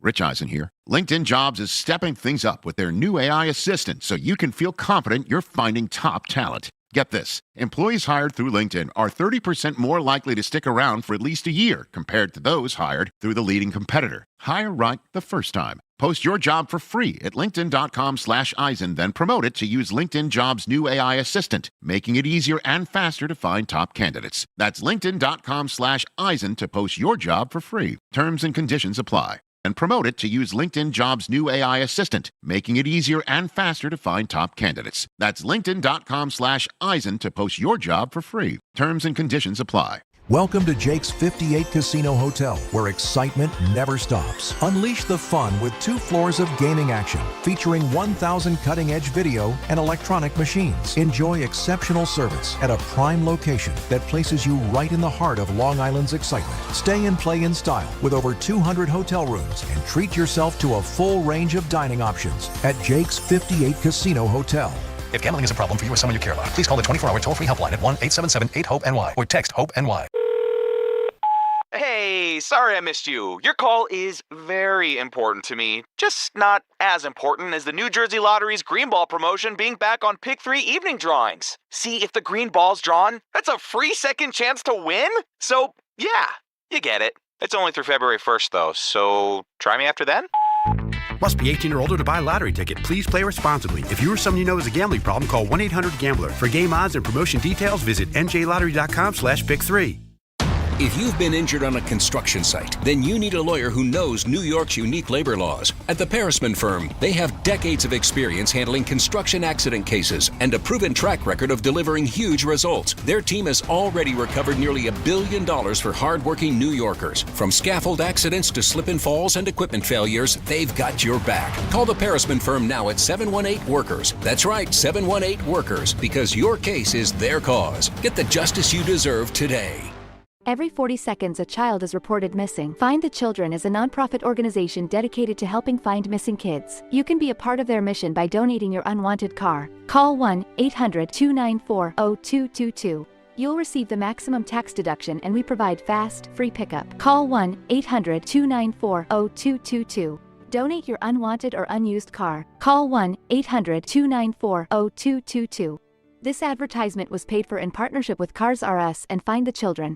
My name is Whitney Allen. I am a widow. My husband Ryan died. We never thought in a million years we'd have to use life insurance. The unexpected happened. With Ethos, it is so fast and easy. It's 100% online. You can get a quote in seconds, apply in minutes, and get same-day coverage. No medical exams, and you can get up to $3 million worth of coverage through Ethos. Get your free quote at ethos.com/game. That's ETHOS.com/game. Time spent on application may vary. Online health questions required. You live for this.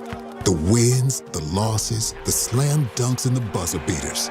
The dream that this is your team's year. Hope, it's what keeps you coming back. So you represent with anticipation and with pride. Because when everything's on the line, your support means everything. That's why the NBA Store is here to support you. Check out the largest selection of official NBA gear at NBAstore.com. A Fanatics experience.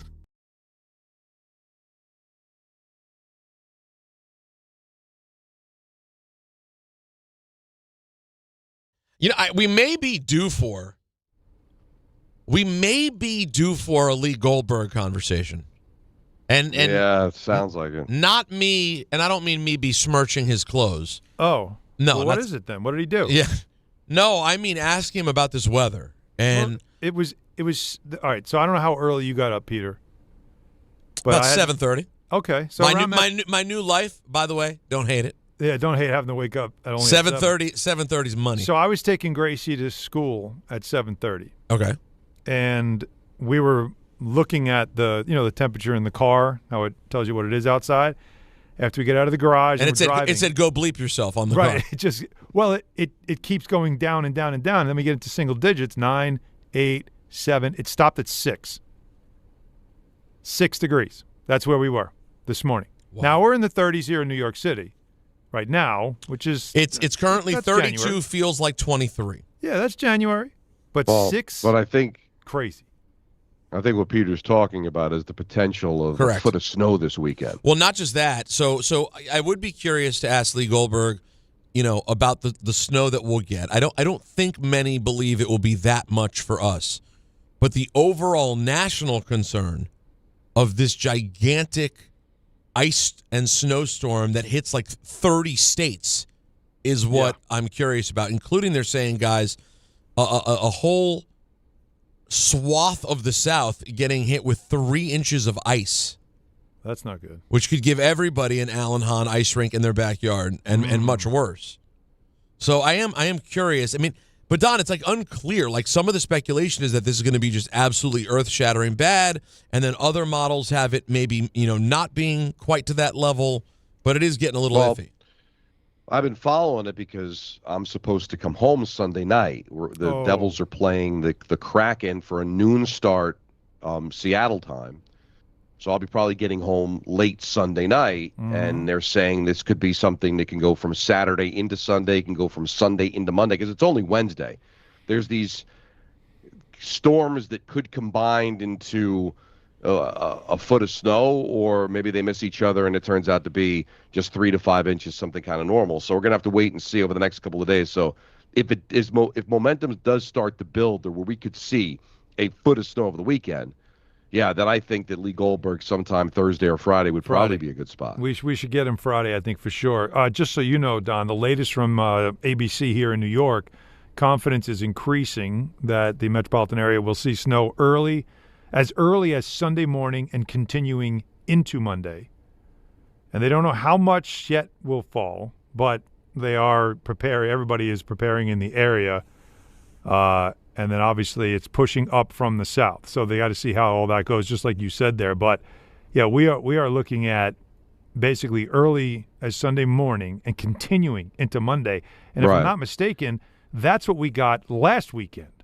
It was overnight, Saturday night into Sunday, a little bit on Saturday afternoon, but not much. But then Saturday night into Sunday, and then Sunday morning, Sunday into Monday was when it really accumulated enough that, we all ended up having to probably shovel twice. But the question here is even more snow, right? Oh, yeah. This, if we get the worst version of it, there's a version in which a foot of snow hits sort of, D.C., Philly, New York, I believe. Oh, boy. But there's also a version of this in which we get like 2 inches or just not very much at all. Right. But the South gets completely walloped. And, Don, since you're into this too, I'm sure you've seen that the ice storm hitting the South could have like really big ramifications, power grid, all kinds of stuff. So it's yes, there's the basic concern about what are we facing, traffic, shoveling, travel. I'm supposed to go to Saudi Arabia on Monday, all these different things. But then there's also this bigger concern of what could happen sort of nationwide. So it's something to keep an eye on for sure, but we won't know until we get closer. Now, I'm just concerned about, I'm in the midst of a long trip, so are we going to have to stay? Now, we charter, so I think we'll be able to get out. The question is, in what condition will New York be in when I land? Well, but then wouldn't they not am I going to be able to drive the roads when I get home? Is my driveway going to be passable? Yeah. But what am I heading to? But if it ended up being seriously intense snow or ice here, would they possibly delay the trip? What do they do there? Like if they're worried that when you're hazardous to like if they're worried they don't know the level of ice or snow when they'd be landing. Right. So the question, because the Devils have a game on Tuesday, so you just can't wait all day. But because there's options, right? Just leave early Monday when the snow is over, or do you fly someplace close? Like, do you fly to Florida? Do you fly so that at least you're within striking distance the next day? Because like Seattle and New York, not exactly that close. It's a long flight home. So we'll just have to keep an eye on it. But a lot of times flights are delayed because the plane's just not there, or what. But it could get to a point where, hey, the plane's ready. Everything's great in Seattle, but there's no place to land. Right. That's what you'll need. Because you can't land in Philly or D.C. if they're getting hit as much as New York is. Mm-hmm. Yeah. No, that's because the idea could be, go to D.C. and just train back. But if it sounds like the conditions, the D.C.'s going to be pretty far south, are going to be bad. Yeah. Yes, exactly. So that'll be something you just may not have anywhere to go. So according to a meteorologist at the Weather Prediction Center, Jennifer Tate, New York City is unfortunately on the edge of the line. So there's uncertainty. They do not know whether there'll be a northward shift. So the New York office of the National Weather Service said there was potential for moderate to heavy snowfall across portions of the state with a 72% probability of at least 6 inches of snow for New York City from Sunday through Monday. At least. Okay. 72% chance. 60% of the time, it works every time. Every time. So that's kind of what we're looking at. So a quick weather update for what, if you haven't been paying attention, is looking like it could be a very serious storm over the next several days. So we got you caught up with that. I do want to finally let Alan get his thoughts in on Ty Simpson, and we do want to get back to the Cody Bellinger of it all, plus your phone calls at 1-800-919-3776. We do. But you know what else I want to do here? Well, I just want to mention quickly about a trophy that could possibly be raised. But it's not time to raise the banner yet and raise the trophy. No, it's not. But when it does happen, it can feel like the season's over. But on the ESPN app, it's never over. Because with more than 47,000 live events, plus originals, highlights, and coverage from every corner of the sports world, there's always something to dive into. Plenty of hoops to watch, of course, this time of year. As you know, there's a big ESPN slate tonight. But there's also a very big Knicks-Nets game tonight at Madison Square Garden. No off-season, just everything a fan needs to keep going, always in season. Get all of ESPN all in one place. Download the ESPN app on your TV or your phone today, Peter. Well, listen, as Alan just said, it's a championship program right here. We're going to get into it in the 5 o'clock hour. ENN 6 o'clock. Don, Hahn, and Rosenberg, ESPN New York. 1-877 Cards for Kids. KARS Cards for Kids. Ready to get rid of that old car? Donate it to Cars for Kids. Call 1-877-CARS-FOR-KIDS to reach a friendly live agent. Donation's super easy, and your car can be picked up as soon as tomorrow. Call us now, 1-877-CARS-FOR-KIDS. 1-877-CARS-FOR-KIDS. Donate your car today. Did you know you can donate real estate too? FanDuel is turning on playoff mode. All customers get a profit boost pack every NFL playoff game day. Each game day during the championship round, you'll find a pack loaded with multiple profit boosts waiting for you in the app. More boosts means more ways to level up your playoff bets. You can pick the matchups you believe in, take your shot on an upset, or build a parlay that fits the moment. Whatever you like, bet it. Only on FanDuel. Then apply your profit boosts and go after even bigger payouts while the playoffs keep rolling. Each game day during the championship round, you'll find a pack loaded with multiple profit boosts waiting for you in the app. So visit FanDuel.com/local and grab your profit boost pack every NFL playoff game day. Must be 21 and older and physically present in New York. Opt-in required. Bonus issued as non-withdrawable profit boost tokens. Restrictions do apply, including any token expiration and max wager amount. See terms at sportsbook.fanduel.com. For over the gambling problem, call 1-877-8-HOPE-NY or text HOPE-NY at 467369.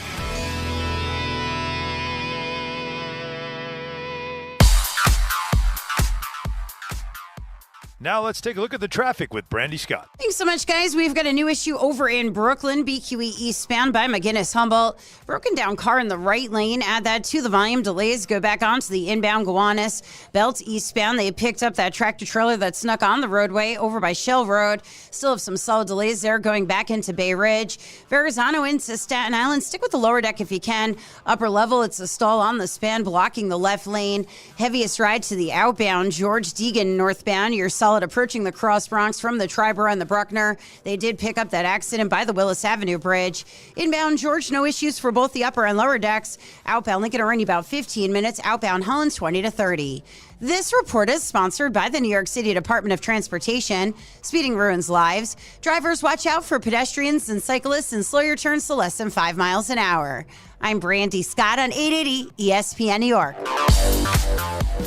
Show your team spirit and save big only at Security Dodge during the Start Something New sales event. For a limited time, score an extra $500 off on top of all rebates and new incentives, just for coming in and wearing your favorite team's jersey or swag. High school, college, or pro, football, basketball, hockey, and every sport in between. It's easy to win big at Security Dodge in Amityville. Visit us today or shop 24/7 at securitydodge.com. Rich Eisen here. Hiring for your small business can feel like a full-time job, but LinkedIn Jobs AI Assistant takes the heavy lifting out of it. It filters applicants based on the criteria you set and suggests 25 great fit candidates daily so you can invite them to apply and keep things moving. Hire right the first time. Post your job for free at linkedin.com/Eisen, then promote it to use LinkedIn Jobs' new AI Assistant, making it easier and faster to find top candidates. That's linkedin.com/Eisen to post your job for free. Terms and conditions apply. Then promote it to use LinkedIn Jobs' new AI Assistant, making it easier and faster to find top candidates. That's linkedin.com/Eisen to post your job for free. Terms and conditions apply. Empower. Pete's back on the links with all new golf clubs and hopefully less swearing. Dang, sliced it. He worked with Empower to help him get good at money, so he can be a little bad. Heads up! Oof. Talent sold separately. I said these were slice-proof. At least he has money for lessons. Invest well, live a little. Start today at empower.com.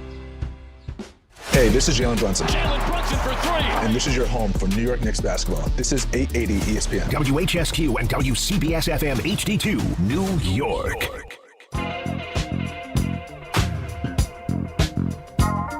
All right, so no more time to waste here on Don, Hahn, and Rosenberg, because we want to talk to the people at 1-800-919-3776. And we got to get back to some Cody Bellinger, who will be a Yankee for the next 5 years and $162 million. But, Alan, what nauseated you so much about the prospect of Mel Kiper saying Ty Simpson to the New York Jets at 16? And here is Mel. So just to let you react here, Alan. Here's Mel on mocking Simpson to the Jets.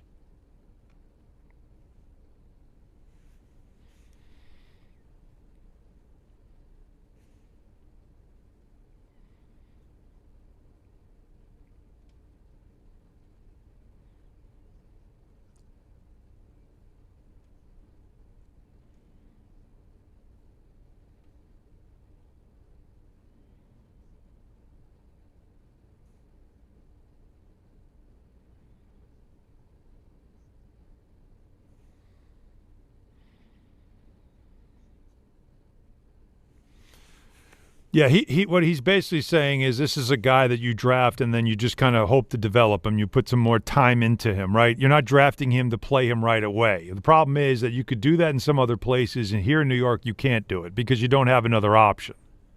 You draft him, and within days people are going to be, how fast can you get him in? And this is a guy that doesn't have a lot of reps in college. And what have we seen over the years recently from a lot of these quarterbacks that come out of college and they don't have a lot of game experience? What do we see? It doesn't work. You can ruin a quarterback by throwing him out there and just, hey, it's got to be better. He'll figure it out. It doesn't work like that. You can ruin a player that way. And the Jets are really good at that, ruining a player. That's why I don't love this. Now, again, Mel's doing what he does because for Mel, this is the player that makes sense at this number. Team needs a quarterback. This is the next best quarterback. This is the guy you take. So we did a little more digging. So he also did a big board rankings. So where's Trinidad Chambliss in this whole thing? He does have him as the third quarterback, best quarterback in the draft. He has him ranked third. But he doesn't have him in his mock first round, which means he doesn't see him as a first-round pick. That's fine with me. I have no problem. As I said, I feel like these picks need to turn into plug-and-play immediate players now. And if that means that 16 pick goes to a team that wants a quarterback that they can stash and develop, and they want to take him there, great. Give me some draft capital. And I can always get into the second round or be in the second round. And if Chambliss is there, if he's available, that's the guy I would probably rather get. Now, I know the knock on him is that he's 6'1", barely. They feel like he's small, and small quarterbacks don't really work out. He has also talked about how he does want to go back to Ole Miss. He just did an interview. I'm reading some of the quotes here. He's making it pretty clear how much he loved it there, and he feels like it gives him more time to develop. But he's 23 years old.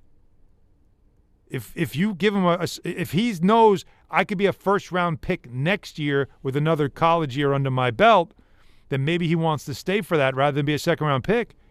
But you also don't know. I mean, Carson Beck was in college for 7 years. Did his stock go up or go down? The longer he stayed. I stayed stagnant. You know what I mean? Like, it's so, to me, that's somebody that I would consider. But if not, and Mel is yelling it, he's screaming it, this is not a quarterback draft.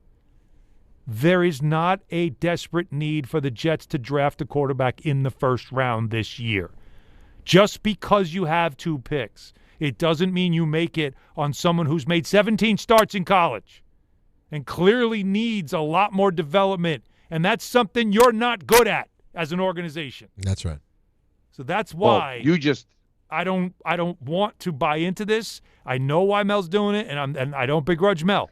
But this is not something that should become a narrative with the Jets. It should not. Well, where are you coming from, Alan, of just against taking young quarterbacks, inexperienced quarterbacks in college overall? Are you just against the Jets doing it because they don't have a history of developing a quarterback? Both. Now, if you had a veteran, like, again, the Rams, a great example. The Rams with Matthew Stafford, then you can draft a Ty Simpson type that he's not going to play. We don't have to play him. There's no urgency to play him. There's no reason to play him. But, man, we can get him in our system. He could be around this guy who's an MVP, who's an all-time great, and he can, learn, and then in time he can get better. That's the way it's supposed to go. But with the Jets, it won't go that way. Well, but that's the thing. I'm saying you're biased on your opinion, and I'm not saying you're wrong because you just know that the Jets aren't good at this. The worst. Well, we don't know this regime is bad at it. The only evidence we have is that Justin Fields didn't mature, didn't get better. But that could be on Fields. That could be on Fields. Yeah, but he got worse as the season went on. He didn't get better. He didn't develop. They didn't put a system around him that fit his skill set. They had a system that they took from Detroit and said, "Hey, play this way." He doesn't play that way.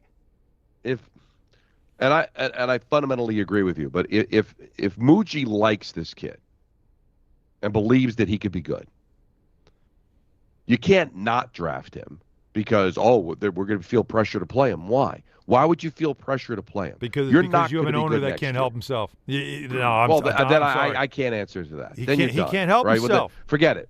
But here's the thing. If that's the answer to everything, you're dead. All right, so let's not even talk about it. No, seriously, let's not even have a discussion because they'll get screwed no matter what they do. Well, because if Woody's going to get his fat hands on it, it's all going to be a mess. You can use, like I said, I think you've got to be – now that's why the other thing that, again, was all just reindeer games about, Tua and Kyler, those are the names of players that the Jets could get in a trade, and that just makes you just go, I'm good. I'm all set. Like, the options aren't really great. You need a veteran quarterback that can get you through the year. One is not really available that we know of right now. But if one does somehow shake free, you do have some draft capital to get it done. That, to me, is the only redeeming thing you can do this offseason. I don't think drafting someone in a quarterback draft that isn't very deep and doesn't have a lot of experience and already has 2 guys that would be considered 2 top picks, 2 of them, one of them already said him going back, and another one's desperately trying to stay out of the draft and go back. So you're really going into the depths where you're going to take somebody that really isn't considered to be a high-end prospect. And you're putting him in a quarterback room where you don't have any talent. And you might be forced to play someone just because you drafted him. And it's a different face. Well, that's not how you do it. I want to run one thing by you, Alan. Let's see if how Alan feels about this. Here's Schrager reacting to the thought of this.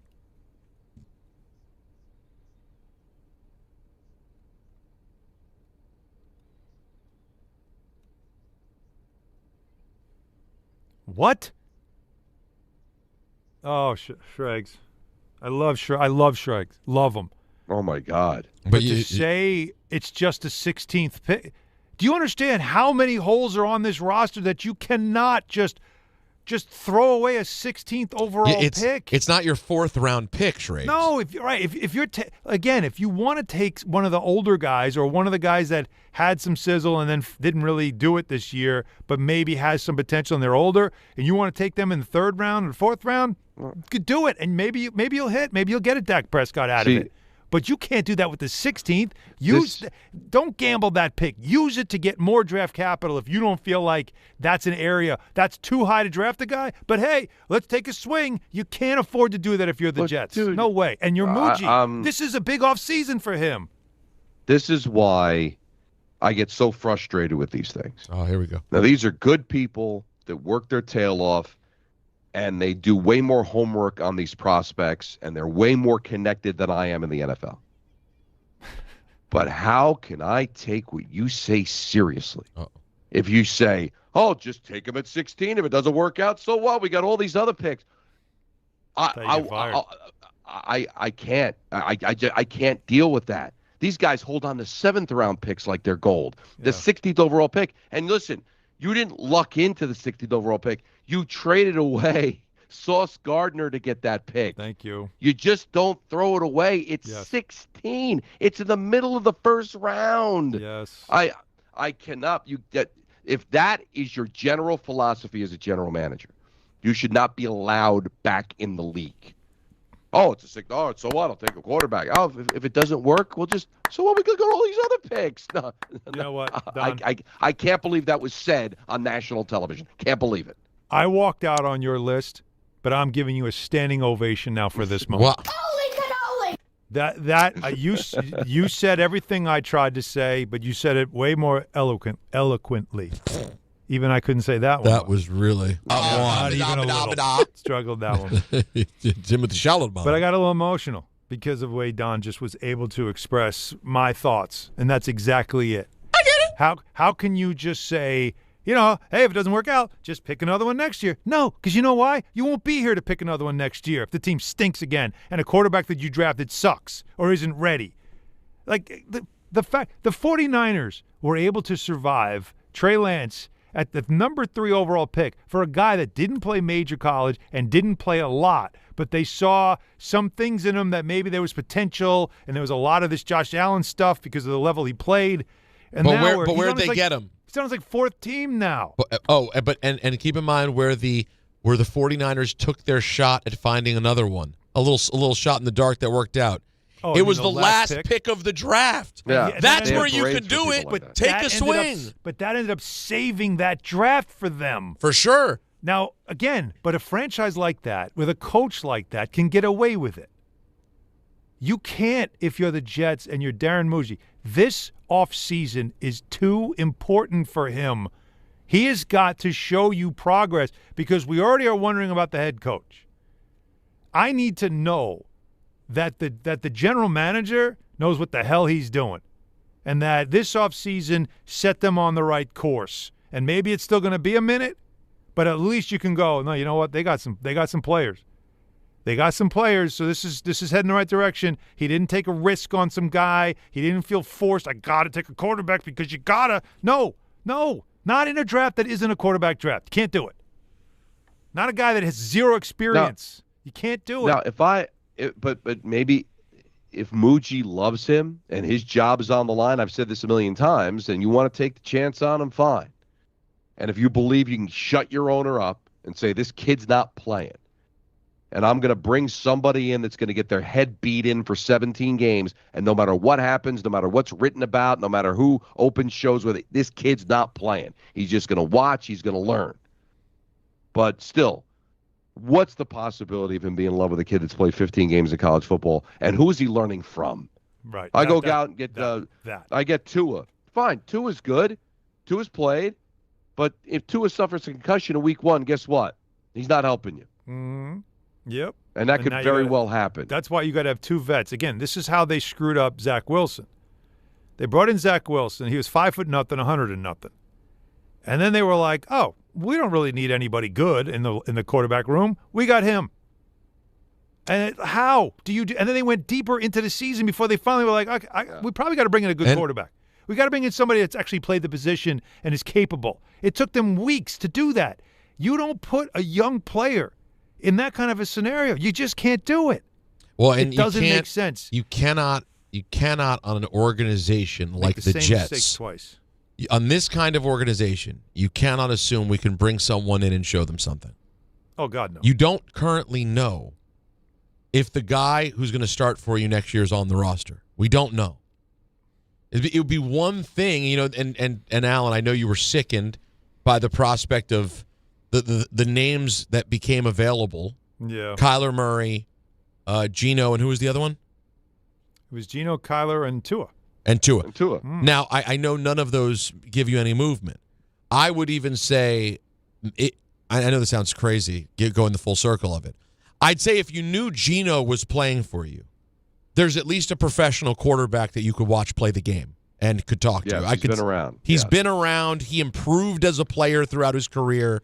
He's still a serviceable player, I guess. But you're not learning from Tua or Kyler Murray. No, you could learn from Geno for sure, guys. I could see Geno going on to being a quarterback coach after this. Who knows?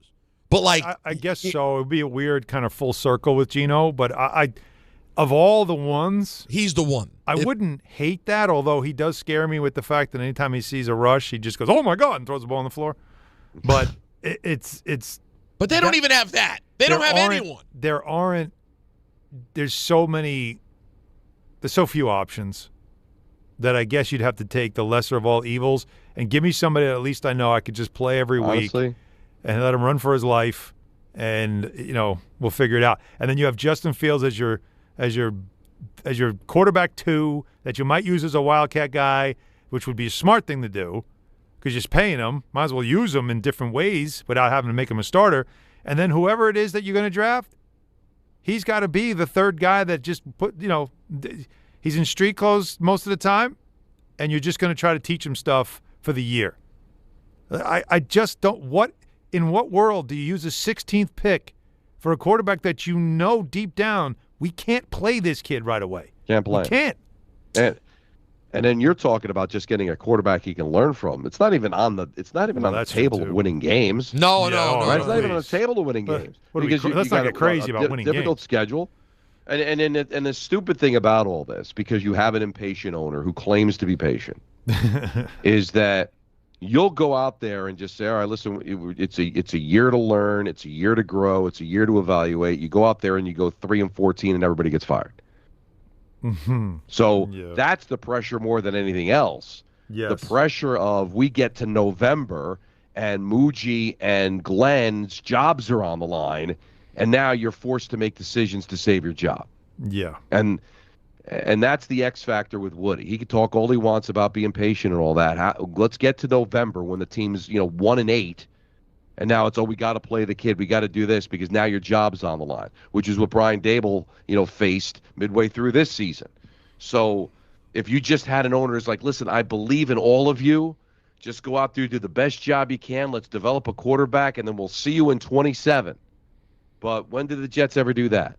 The patience all of a sudden turns around into panic every time. Every time. 1-800-919-3776. Let's go to Moose in Jamaica to talk a little Jets. What's up, Moose? Moose. What's going on, fellas? Good evening. How are we? Good, buddy. Good. Chilling. So, Don just said it, the whole thing. It's the Jets would be lucky if all the draft pick hits, regardless of the quarterback, if they have the current ones or get new ones, and the free agent signs they make. With the schedule, they'll be lucky to win. If all goes right, at most they win 6 games because of the schedule.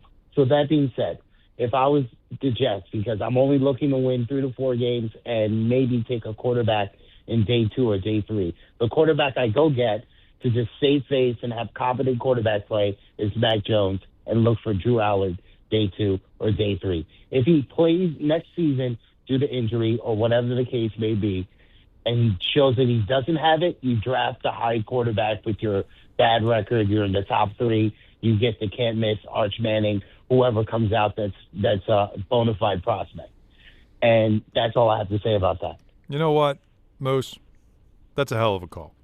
There you go. That is a good call. That's a hell of a call. It's not that hard. It's not that hard. That's a simple thing to do. There are going to be older quarterbacks who were in college that had one time or another had that the next one kind of feel to them. It never really, I think Nussmeier's and the other one, they're there. They're not going to move the needle. They're not going to move anything. You want Drew Aller? But you get somebody just so you can have somebody, but you don't use a 16th pick to do it. No, 16's kind of.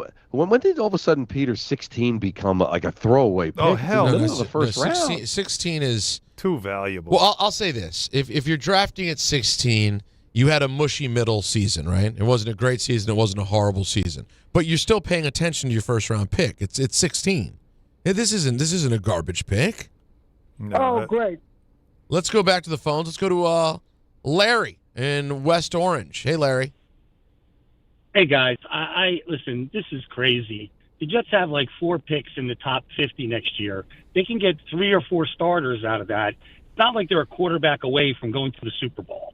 Like, why would you take Simpson at 16? It makes no sense. I'd rather take Carson Beck in the 3rd or 4th round. Right? It's just crazy. Again, that's all I've been trying to say. And look, I want to keep saying it over and over again. This is not about Mel.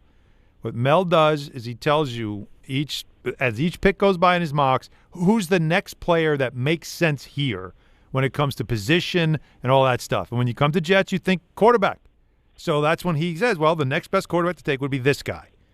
And 2 would be too high, so this is the next chance to get him. So this is why you do it. So it's not about Mel. This is about just the reasoning that we all as Jets fans are looking at it and shaking our heads. And Schrags, who I love, like for saying, if you get it wrong, just do it again next year. That doesn't work like that anymore in the NFL. You can't get it wrong. I really hope that was taken out of context or something. I'd love to get Schrags on. It's just because that feels too flippant. Maybe big deal. No, it is a big deal. Get the best talent. And that 16, by the way, could have some value to somebody else that can get you more draft capital. Is it possible? If you don't feel like there's a player there for you. Is it possible he's kind of goofing? Because there is laughter. He sounded like because Greeny was face palming like we all do this time of year. But you think he meant it? I think he was trying to suggest that there'll be more quarterbacks next year, so you can always, if you don't get it right there, you can. But if you don't get it right there, that's a first round pick. Like that's a first round contract. Like, right. I'm not playing around like that. And that wasn't gifted to you by the league because they felt sorry for you. You traded you gave up Sauce a good Gardner player away. Yes. Thank you for I thought I was losing I thought I was going crazy. I was telling Anthony, I'm like, I can't believe what I'm reading here. And I thought, is this just me, though? Am I, like, completely over-emotional now, thinking that everything the Jets are going to do is just going to turn the dust? But I'm glad you guys see what I'm saying, that this doesn't make sense. And I know you need a quarterback, but it doesn't mean you draft one this year in a draft that isn't a good draft. Like, if I told you, like, Peter, I'm going to bring you into a room, you're looking for a wife. Now, these women, not so great. Can't really they're not really loyal. They've got some spotty pass to them. Some are like a little immature, but you can pick one, or you can wait and I can take you somewhere else. No. Year. Give me that one. Like, are you going to rush into this? What is that show? There's a show on like TLC that does this, right? The 90-day fiance thing. Yeah. Like no, I'll just take the one over there, the smoking the weed, hiding in the trash can with chocolate on her face. Give me that one. Right? I need gotta one. do what I got to do. I need one. I might as well just do this. Like, come on. This is the analogy, and this comes from experience, okay? Go ahead. It's the mildly attractive social studies teacher. Oh. In an all-boys high school. Okay. No. 3 becomes an 8. Yes. Yeah. And now that's who you're drafting to try to win you a Super Bowl. It's pretty good. Yeah, well, listen, I got news for you. The Jets are a 3, so no one's ever confused him with an 8, no matter how drunk your goggles were. Well, we're talking about the other way around. You're reversing the analogy. No. I know exactly what I'm doing. I am reversing the analogy to say the Jets are a 3. They might be seeing 1s and going, you know what, that might be a 5. Pretty good for me. I'm a friggin' 3. I mean, that's what I'm saying. They've lived their whole life as 3s. They'd have to pray to be drunk one night and forget that they're a 3. You would think a 3 would know what a 3 looks like then. That's exactly right. They know very well. They just need a mirror. 1-800-919-3776. More of your calls on this. The Cody Bellinger, ENN at 6. It's DHR and ESPN New York. prizes, flyaways, even cash money. You want it? We've got it. Find a list of all contests and official rules by visiting ESPNNewYorkContests.com. That's ESPNNewYorkContests.com. Not all F words are bad. Some are actually great, like fast, free fiber for 4 months. Yep, switch to Optimum Fiber for as low as $25 a month. Plus, for a limited time, you can get 4 months free, HBO Max included for 1 year, and a 5-year price lock. Don't wait, this free fiber deal won't last long, and the fastest, most reliable, most consistent internet speeds await you. Call 888-4-OPTIMUM or visit Optimum.com/free today. Terms apply. See Optimum.com for details. It's Chuck Devine with SnowCountry.com. Save more on the brands pros trust at Lowe's. Get 35% off select major appliances valid through January 30th. See Lowe's.com for more details. Coming off that terrific long weekend with a double whammy of snowstorms. Wednesday, Thursday, and Friday looking good weather-wise for some pack powder skiing on the slopes at Shawnee and Camelback and the Poconos, both at or near 100%, plus snow tubing day and night. Mountain Creek, New Jersey, across 4 connected peaks, celebrates their 60th anniversary Saturday with a legacy rail jam. They'll have a live DJ at the base. They'll celebrate the vintage days of Vernon Valley at Mountain Creek this weekend. They got 9 inches of fresh snow since the weekend. So did Mount Peter in New York, Thunder Ridge on 19 trails. They're all going day and night. So are Southington, Sundown, and Mohawk in Connecticut, and Jiminy in the Berkshires, all at or near 100%. Bel Air on 60 trails got 10 inches since the weekend. You don't just ski or ride, you dominate. At Killington, we fuel your adventure. Be the beast. Ski and ride Killington. Knicks fans, it's time for basketball, and the action starts tonight at Crompton Ale House with Team ESPN New York and Ultra. Whether you need a pregame spot or you're looking for the right Knicks bar to watch the game versus the Nets, Crompton Ale House is your destination. The party tips off at 7 p.m., and Team ESPN will be giving away ESPN, Ultra, and Knicks prizes. Join fellow Knicks fans tonight at 159 West 26th Street. Cheer on your Knicks, enjoy Ultra draft and bottle specials, and cool prizes all game long at Crompton Ale House. And now it's time for traffic. Here's Brandy Scott. Thanks so much, guys. We're going to start off in Nassau County, bumper to bumper on the Southern State eastbound. Just cleaned up a crash over by Eagle Avenue. Still have some heavy delays going back into Valley Stream. Not moving much on the Grand Central westbound in Queens. Right after the Cross Island, a car fire being worked on. Delays go back onto the westbound Northern State. You're jammed from Lakeville Road. Still have this broken down car on the BQE eastbound by McGinnis, Humboldt, and Brooklyn. Backed up onto the inbound Gowanus from the Belt Merge. Best of it's the outbound George, southbound Egan and Henry Hudson. West Side Highway northbound slowdowns from the 79th Street Boat Basin. Inbound George looking good for both the upper and lower decks. Outbound Lincoln and Holland tunnels 15 minutes each. This report is sponsored by Mothers Against Drunk Driving. For victims of drunk and drug driving, your grief is unique, but you're not alone. You always have a place at MAD. Visit MAD.org. I'm Brandy Scott on 880 ESPN New York. If you've been injured in an accident that wasn't your fault, then you need a lawyer who knows New York's unique personal injury and workers' compensation laws. At the Parisman Firm, they have decades of experience handling all types of accident cases and a proven track record of delivering huge results. Their team has already recovered nearly $1 billion for injured New Yorkers. From construction to car accidents and slips and falls, they've got you covered. Call the Parisman Firm now at 718-WORKERS, where your case is their cause. Get the justice you deserve today. Welcome to Jake's 58 Casino Hotel, where excitement never stops. Unleash the fun with 2 floors of gaming action, featuring 1,000 cutting-edge video and electronic machines. Enjoy exceptional service at a prime location that places you right in the heart of Long Island's excitement. Stay and play in style with over 200 hotel rooms and treat yourself to a full range of dining options at Jake's 58 Casino Hotel. If gambling is a problem for you or someone you care about, please call the 24-hour toll-free helpline at 1-877-8-HOPE-NY or text HOPE-NY. The post-crib assembly press conference, brought to you by Progressive. Michael, you had some trouble putting the crib together today. What went wrong? You know, those instructions can be tough, and, well, you saw the outcome. Were you upset when your wife pulled you and called in the backup? No, I mean, the baby needs a crib to sleep in, so whatever it takes. You've got a changing table to put together next. It's got a lot of drawers. What's your comment? You know what? We're done here. Like it or not, sometimes you need a backup. That's why there's Progressive to protect your home and auto. Progressive Casualty Insurance Company affiliates and other insurers. Not available in all states or situations. Life is full of choices, some big, some small. And when you choose an H&R Block Tax Pro, you're choosing the largest network of tax expertise to be in your corner for when your big ambitions need help with the small details. For when your 6 figures come from 6 different places. For when your gaming stream becomes your revenue stream. For when your business's year 1 needs 70 years of tax know-how. At H&R Block, we've seen it all, and we're here to help you make the most out of your money for life outside the box. Get started at hrblock.com.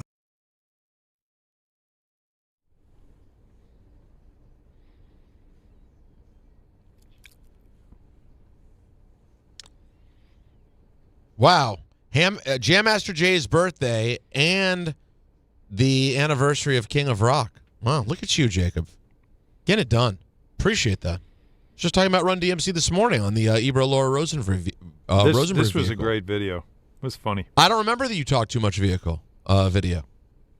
Wasn't it like they kept like they'd pick up the phone and they would say that and it was like all kinds of sounds like a very 80s joke. They're just picking up the phone and going, "You talk too much." Yeah, it's very goofy, but I remember it. Videos of the early the mid 80s videos are something. Just So, chef's kiss. Had an interesting moment in the press room last night in Edmonton. Oh. Individual came up to me, and his name escapes me. I'm sorry. It's been crazy. So I apologize if he's listening. I should have remembered your name. That's major listener to this show. Oh. Major listener to the K Show. Born and raised in Edmonton, Alberta. Edmo, to you and me. All right. Fell in love with the show because he's a big hip-hop guy and loved Peter and listened to his show on Hot, and that turned him on to ESPN Radio. How about that? Turn me on, dead man. Wait, and he's from Alberta? Yes. He's from Edmo. Yeah. Look at that. Well, you're welcome. Look at that. Sounds like a great guy. Was he a great guy? And he was a great guy. I met a guy in Calgary, same thing. Big Yankee fan, lived in Calgary his whole life, listened to the show. Ran into a lot of Devil fans in Calgary and Edmonton that were born and raised in Alberta, but just became Devil fans. Interesting. Because of the video games or whatever. It just shows you what a global village we have. That you could be like so removed from New York, but because we have the technology to watch and listen to whatever we want, that, hey, I don't have to root for the Flames or the Oilers. I'll root for whoever I want. Yeah. I can listen to whatever market I want to listen to. Damn right you can. Cool. Now, Don, you're not feeling sick again, are you? Yeah, you hearing it? I guess your voice is sounding a little funky. It is amazing. Nasally. I feel much better. When the whole crew in Calgary and Edmonton, I think it was because of the altitude. We all just got stuffed up. Mm-hmm. I didn't bring it up during the show yesterday because I wasn't sure what the heck it was. But in the roof of Rogers Place in Edmonton, like it looked like smoke coming out of the roof, like different areas.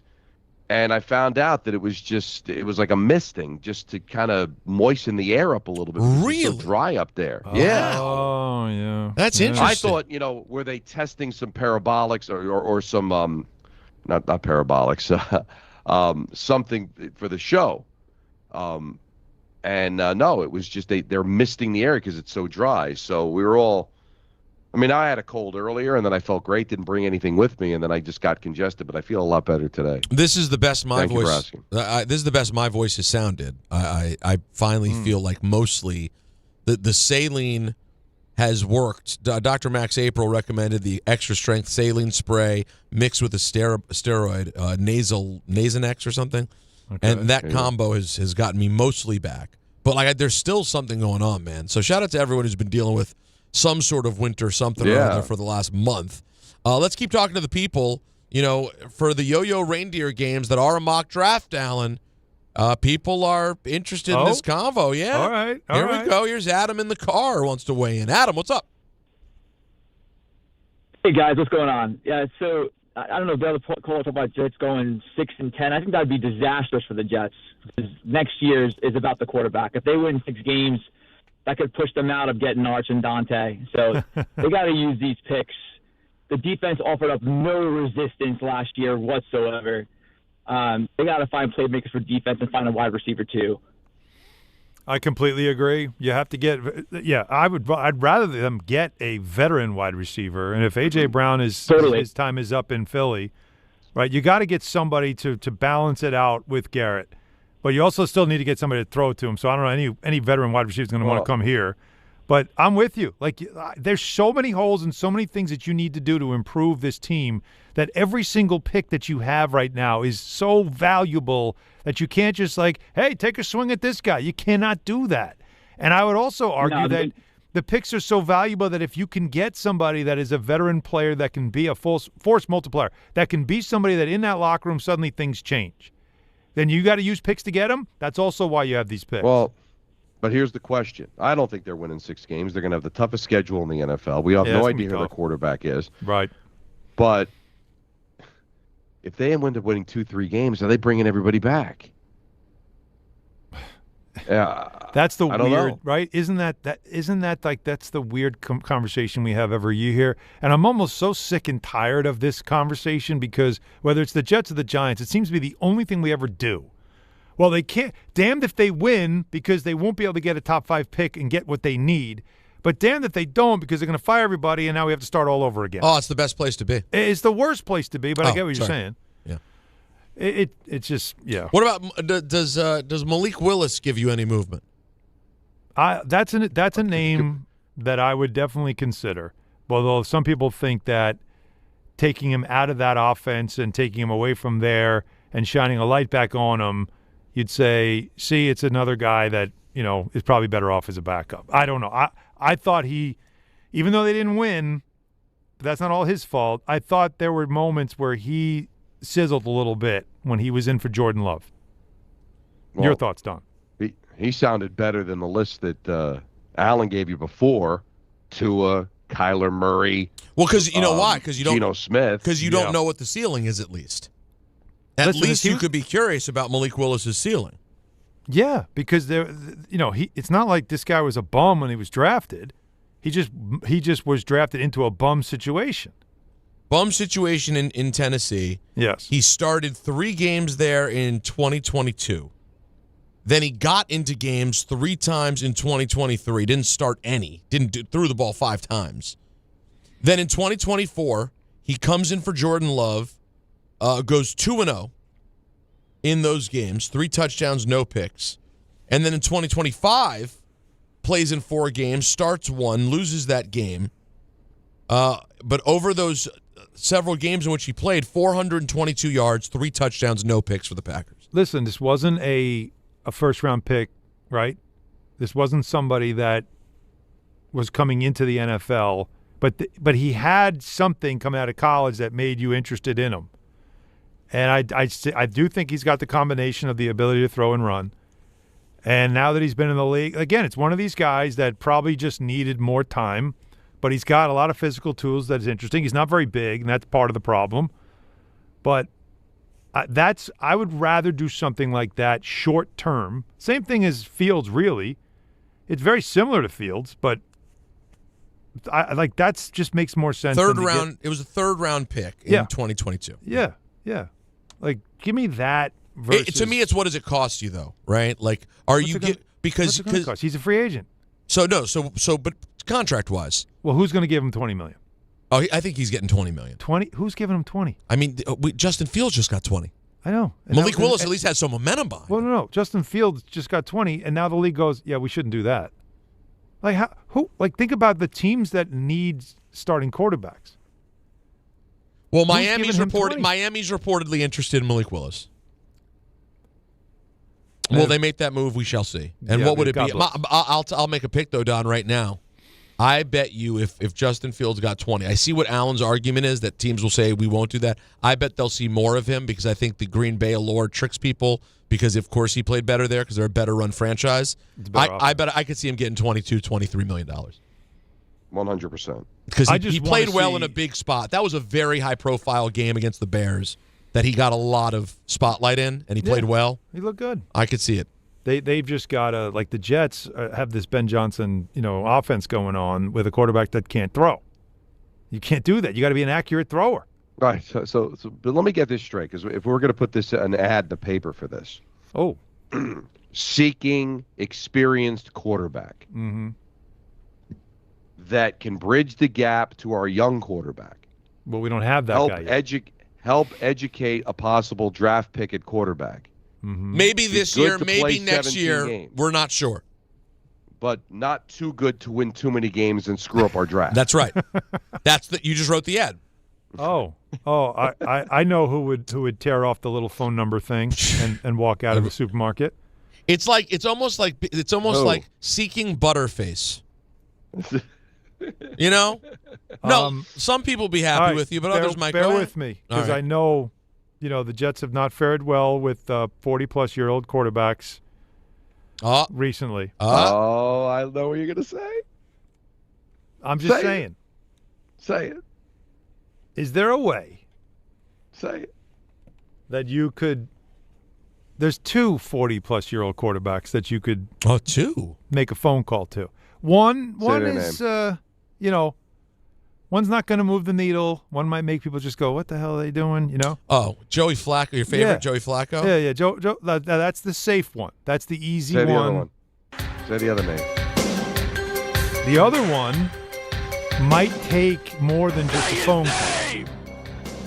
Got to fly out? The other one might take maybe Woody Johnson to send a jet. Oh, yeah. And say, jump in the jet. We're going to fly you back to New York. I love Bobby. We want to sit down with you. Say his name! Take these flowers while you're at it. Oh, yeah. And then here's our head coach. We have a pillow down on the floor because he's about to get down on his knees. Oh, excuse me. Oh, my God. Oh, wow. Okay, I didn't know we were going there. With his hands folded. Clown show. Oh, pray. Clown show. Clown show. To make this presentation that begins with a bit of an apology. Yeah, oh, yeah. You might have misunderstood last year. When we said we didn't want you, we meant right now. We didn't want you then. Things have changed. We've changed. We changed for the better. Yeah. We think we can make it work this time. This time we really mean it. What do you say, Aaron? Yeah. I was going to say you're asking the Jets to send a "you up" text to Aaron Rodgers. Yeah. Hey, big head. Yeah. I love Bobby. Listen. Desperate times call for desperate measures. Entertain me, clowns. You know what? If he wants to keep playing, just entertain me off it. Clown show. Think about it. Clown show. If I can't believe I'm doing this. If he still wants to play, he doesn't want to retire. 31 other teams are like, no, we're good. There's that one team that's like, for the record, they would have been better if they had him last year. I will say that. Who says no? Let's be honest. Listen. I do it if I'm the Jets. Aaron Rodgers. Yeah, Aaron Rodgers says no. Well, no. Does Rodgers say I'd rather retire than put that jersey back on? Or does he say, oh, my God, I love this. I will own this franchise now. They will let me do anything I want because they're crawling back to me. This feeds his ego. It's everything. I'd love to see it, but I think the text thread basically would be "you up," and the response would be "I'm good." You just have 3 dots just for a minute, and then all of a sudden dangling there for it. Disappear. I'm good. See, that's all I got. I like what you've done. I don't think it's going to happen. I knew you were going there. Yeah. No. Seems more realistic. First of all performative, everybody. Don't post this. Don't share that. This is all performative. But it's what else? Like, think about it. This is what you got right now. This is the dregs that you're dealing with of options that you have. And that doesn't mean you take a guy with 17 games of experience in college with the 16th pick and just go, maybe this one will work. You can't do that. Can't. Yeah. I'd rather crawl back to Aaron Rodgers than take a quarterback at 16 who I know can't play. I can't play him. It's a great idea, and I'd love to see it. The reason it wouldn't happen is Rodgers would not. He's changed his number. I bet you it won't happen, and if I were to bet on it, I would do it on FanDuel. Yeah, of course you would. Because it's playoff time, baby. It's playoff mode. All customers get a profit boost pack every NFL playoff game day. Each game day during the championship round, you'll find a pack loaded with multiple profit boosts waiting for you in the app. More boosts means more ways to level up your playoff bets, pick the matchups you believe in, take your shot at an upset, or build a parlay that fits the moment. All right? I'm feeling the Rams right now, or that's what I think I'm feeling. So you could do that, or you could apply your profit boost for that, or go for bigger payouts with the playoffs. Just keep rolling on. Visit FanDuel.com/local and grab your profit boost pack every NFL playoff game day. 21 and over, and physically present in New York. Option required. Bonus issued is non-withdrawable profit boost tokens. Restrictions apply, including any token expiration and max wager amount. See terms at sportsbook.fanduel.com for help with a gambling problem. Call 877-HOPE-NY or text HOPE-NY at 467-369. We're a few minutes away from ENM, but we still got another segment to take your calls at 1-800-919-3776. It's Don, Hahn, and Rosenberg.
$19.90, Chubb Rock back up on the scene, and the bean in the pocket. Okay, 1-800-919-3776. I love Chubb Rock. Right?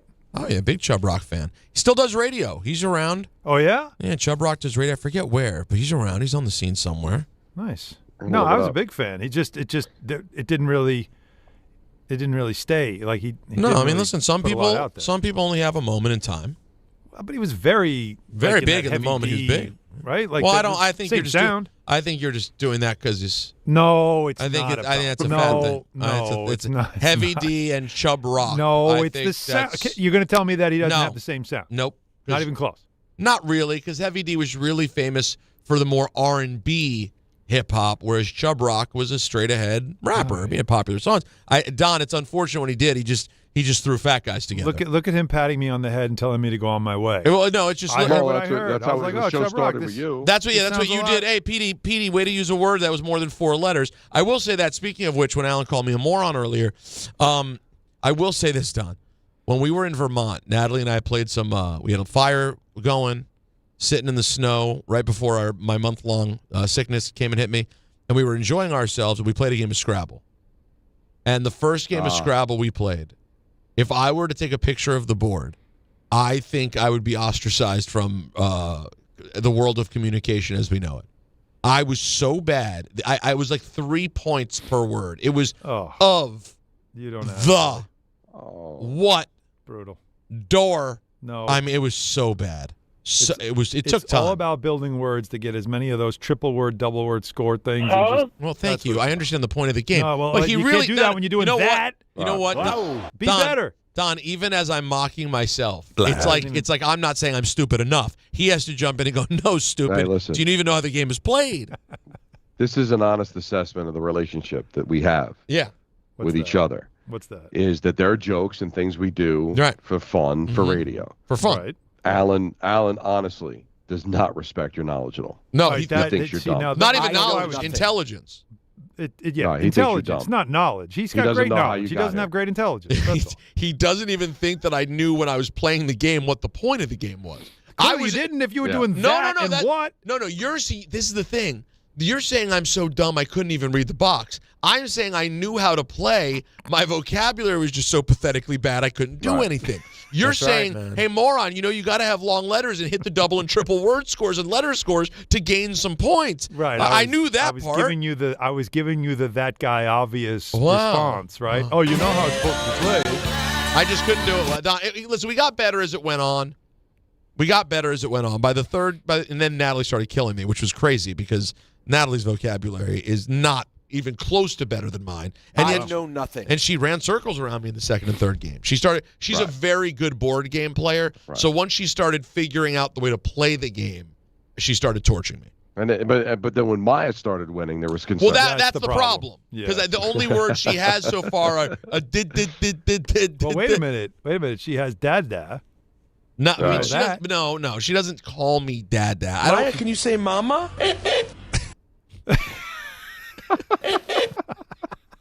That's the thing. I don't consider her to have it.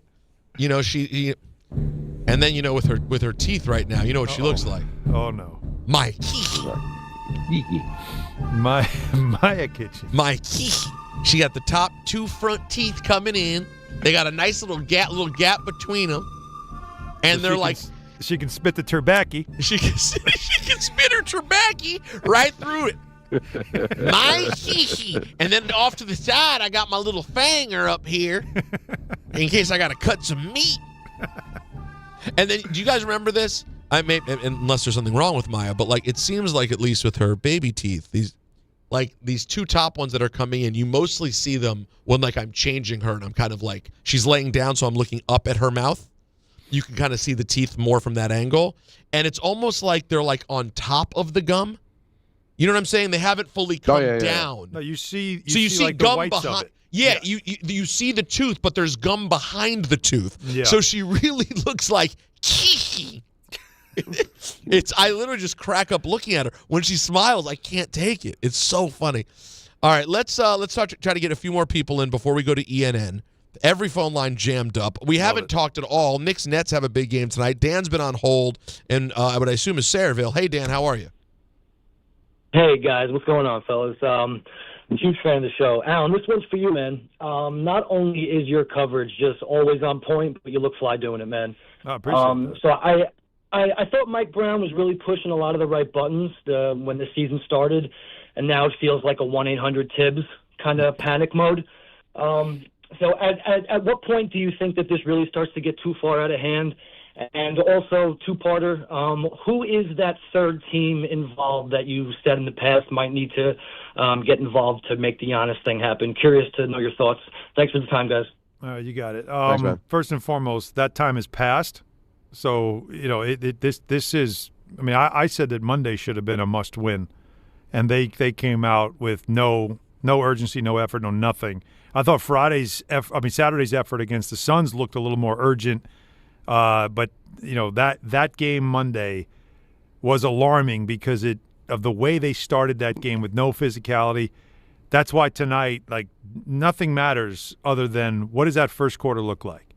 How do they come out of this thing, and do they just take out their frustrations on the opponent, or do they let the Nets come in and just be comfortable, put up some shots, get into a rhythm, and somebody that shouldn't beat them beats them? And if that happens, again, this is already alarming. This is not when do we get to a point? No, we're at that point.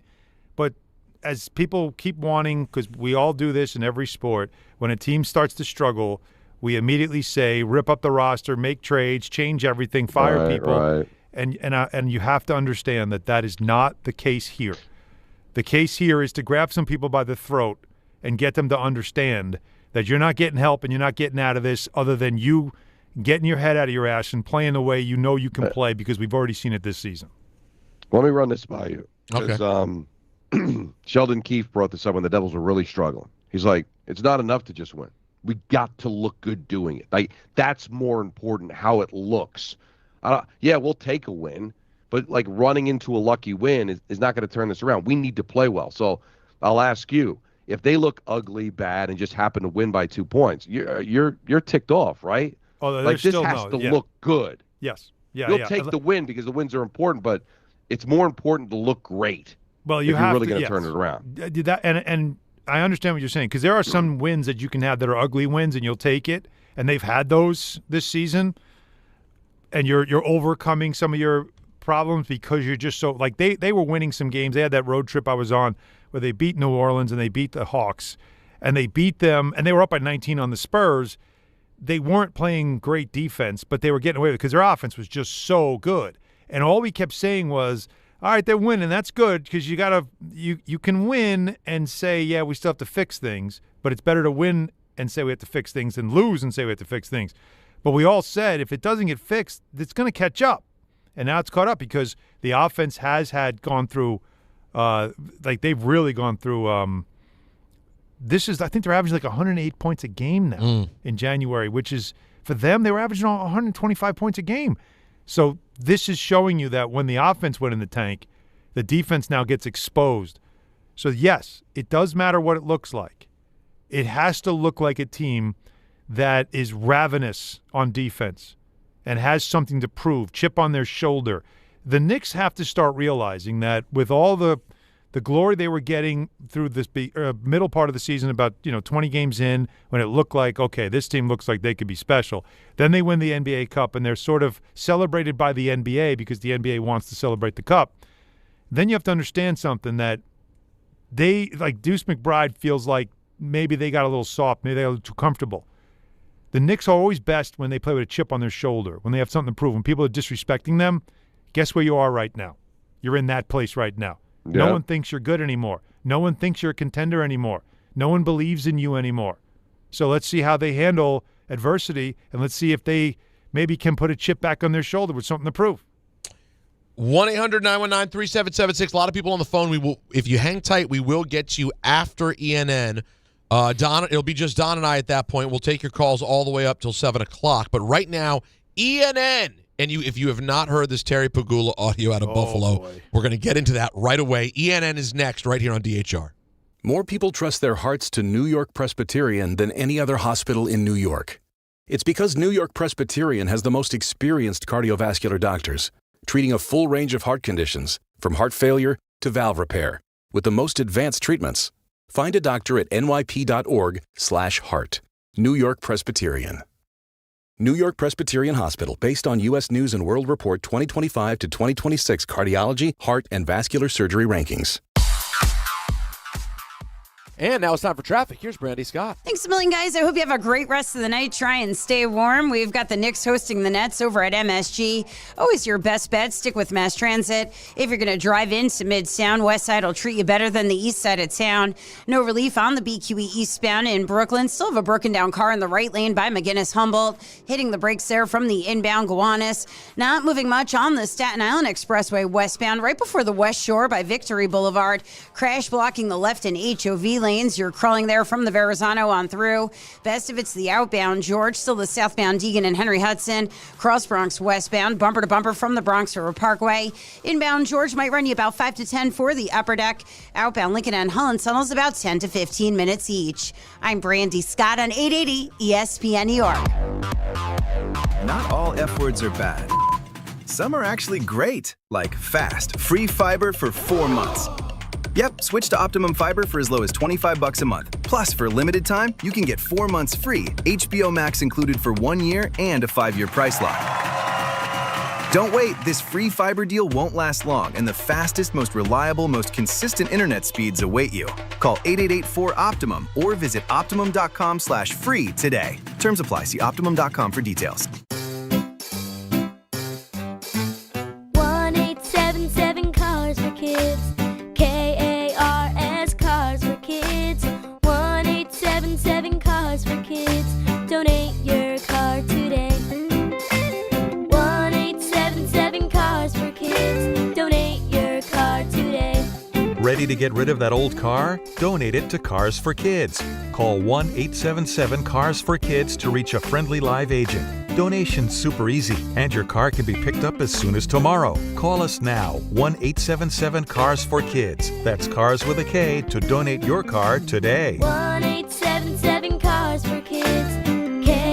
KARS Cars for Kids. 1-877 Cars for Kids. Donate your car today.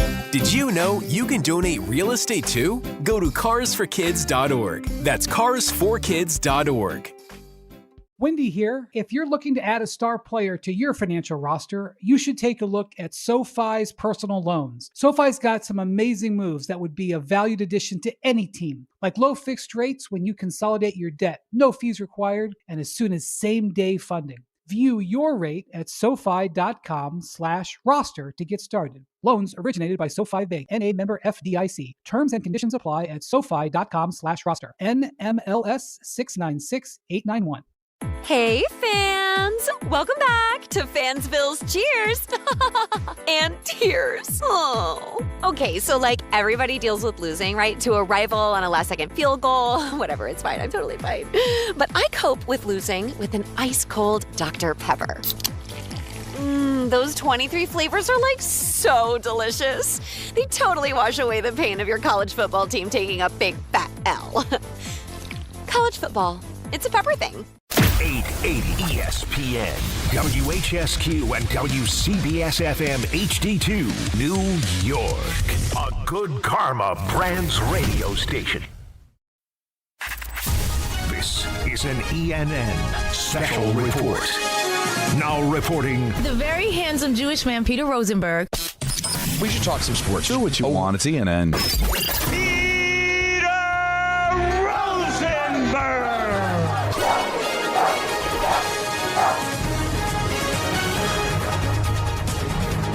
Hi, how you doing? How wide?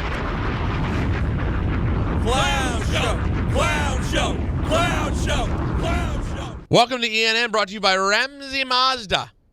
ENN tonight. Ray Rowe. You ever watch YouTube? We'll be started off by saying good evening to myself and Alan. I'm not a one-night closer, not my style. I do need to, I admit that. I need time. And then I never made it back. And a pill. Wow. I'm not a one-night closer, not my style. Right. I do need to, I admit that. I need time. And then I never made it back. And a pill. I thought that's what he said. Ignorant, intimate man. I thought that's what he said at the time. What? You are suggesting that Peter is ignorant and impotent. Yeah. It's not what I suggested. That's how it came across. It wasn't. It was more than suggestion. Just It was declaration. It was yes, it was a declaration. You know what? Don't worry, we got something for Alan. Declaration. We got something. I'm sure. We got something for Alan. Sure you do. Good evening to Alan. You said it way more eloquently. Yeah.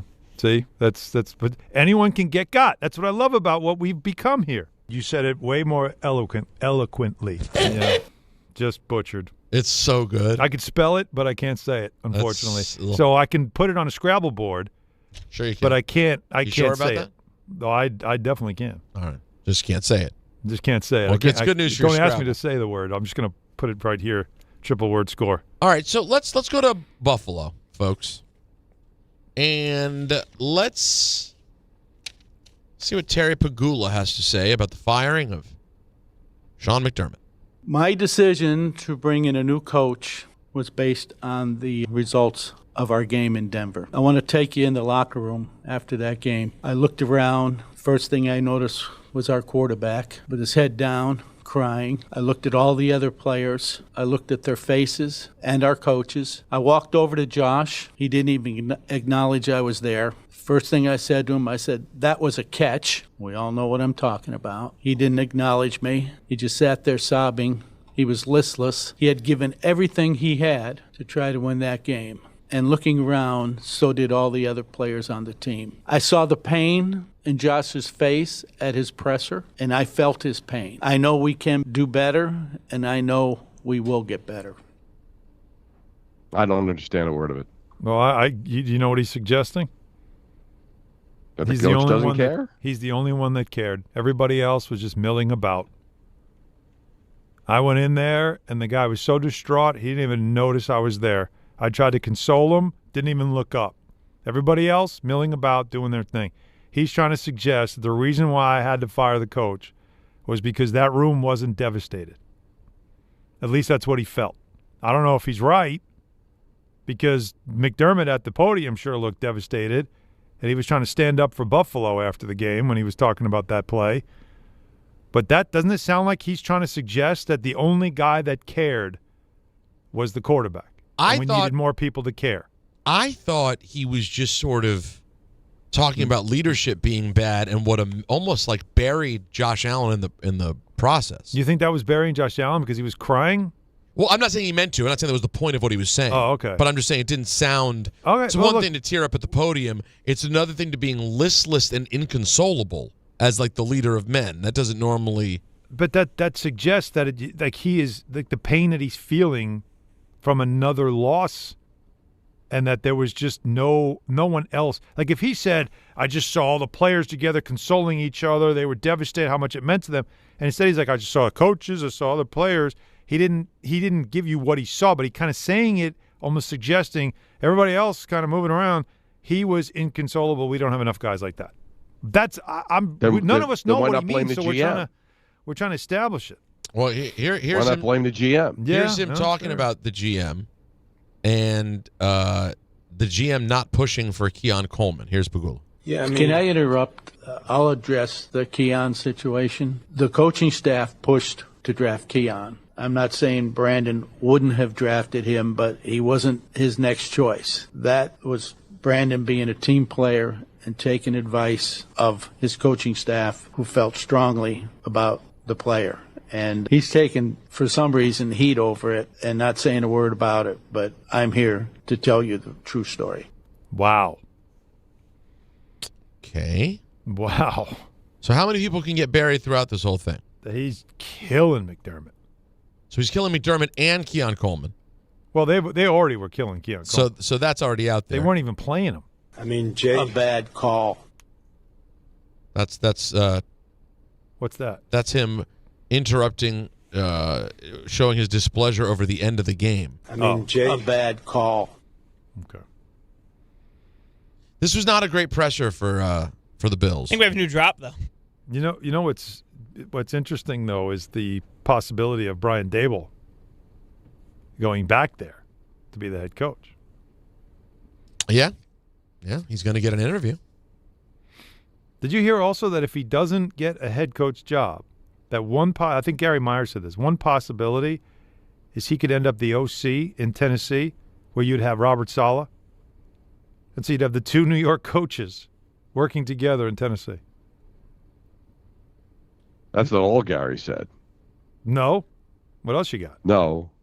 Gary, as I can find the tweet, said, "Oh, Gary, the pride of New York football. Saleh 20-36 and Dable 40-20-1. Combined 40-76-1. Analytics guru. That's not good." So, yeah, together they'd be a combined 36 games under 500 as head coaches. But all gas, no brakes, though. That's it. Oh, it was, hey, he won the press conference with that, right? That was big. You can make T-shirts out of that. I'm sure money was made. No gas. It was actually no gas, all break. Well, let's see how he does. He might do well there. I'm a fan. I like him a lot. As a human. I never got to golf with him, though. So, yeah, we never exchanged text messages. Yeah. So I guess I'm not all in. Well, now back to the coaching carousel. The Chargers are expected to hire Mike McDaniel as the team's new OC, according to Adam Schefter and Jeff Darlington. I have it on good information. Schefter and Darlington were both on a three-way call when they got the information. They found it at the exact same time. McDaniel had interviewed for multiple head coaching positions and OC jobs since being fired by the Dolphins, but it appears as if him and his capri pants will take the trip to Southern Cali from Nozzle Land, Miami to Nozzle Land, Los Angeles. It's a good fit. And I don't mean just because of the nozzle part, but don't you think they need to freshen things up for Justin Herbert? I like this. That's quite a mix, though. You're right about that. For sure. Capris and khakis. Capris, khakis, Harbogs. All right. And also McDaniels. Yeah. He knows offense. Oh, for sure. I was very interested in getting him to Washington. I ended up liking that they went with the work of David Blow because I happen to have an affinity for taking a swing on sort of the up-and-comer that people are buzzing about versus the expensive and highly desired former head coach back to being coordinator. I'd rather take the swing and see if you find someone. You know what I'm talking about. I completely You're familiar agree. with the work of David Blow? Sure. I'd like to put in the request for Chargers Hard Knocks now. Yeah, that'd be interesting. What part of that makes it so sexy to you? Harbaugh. Following him around all the time. McDaniel. Sleeping in his office like he did in San Francisco. Come on. Yeah, that's pretty good, Looking actually. like a total football junkie. Love football. Hot dog. You got to love football Love because that's all we're going to do around here is football. So if you love football, we're going to do football because that's what we do, football. Hey, listen, I'm talking about football. I'm not kidding around. We love football.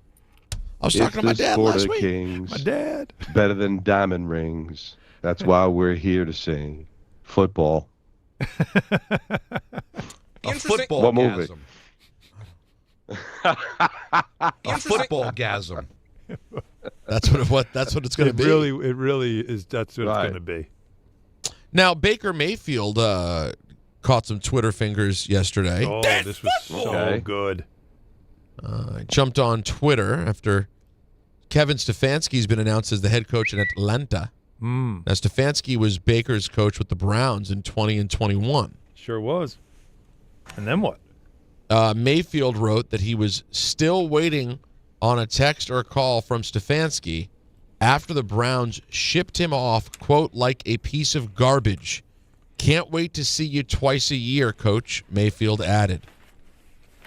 Now, remember, that was a response to someone because somehow, I guess, Baker caught a stray. Well, there was an Atlanta Journal-Constitution article that said Mayfield and Deshaun Watson both failed in Cleveland. There you go. To which Baker said, failed is quite the reach, pal. So that caught his attention. Now you got my attention. That's football. Yeah. That's what that was about. That would get my attention, too. Yeah. I get it. I failed? Oh, I see. So I was the reason why. So you want to hear about it? I'll tell you about it. I'm Mr. Joe Football. That's when he got Twitter fingers. So I get it. I like Baker Mayfield. I generally like when he talks trash. I'm a fan. He's the right kind of petty. Yeah. It's always appropriate to me. I have some audio of John Lynch in San Francisco. Interesting. Talking about the future of wide receiver Brandon Ayuk. Did you see these, Skip?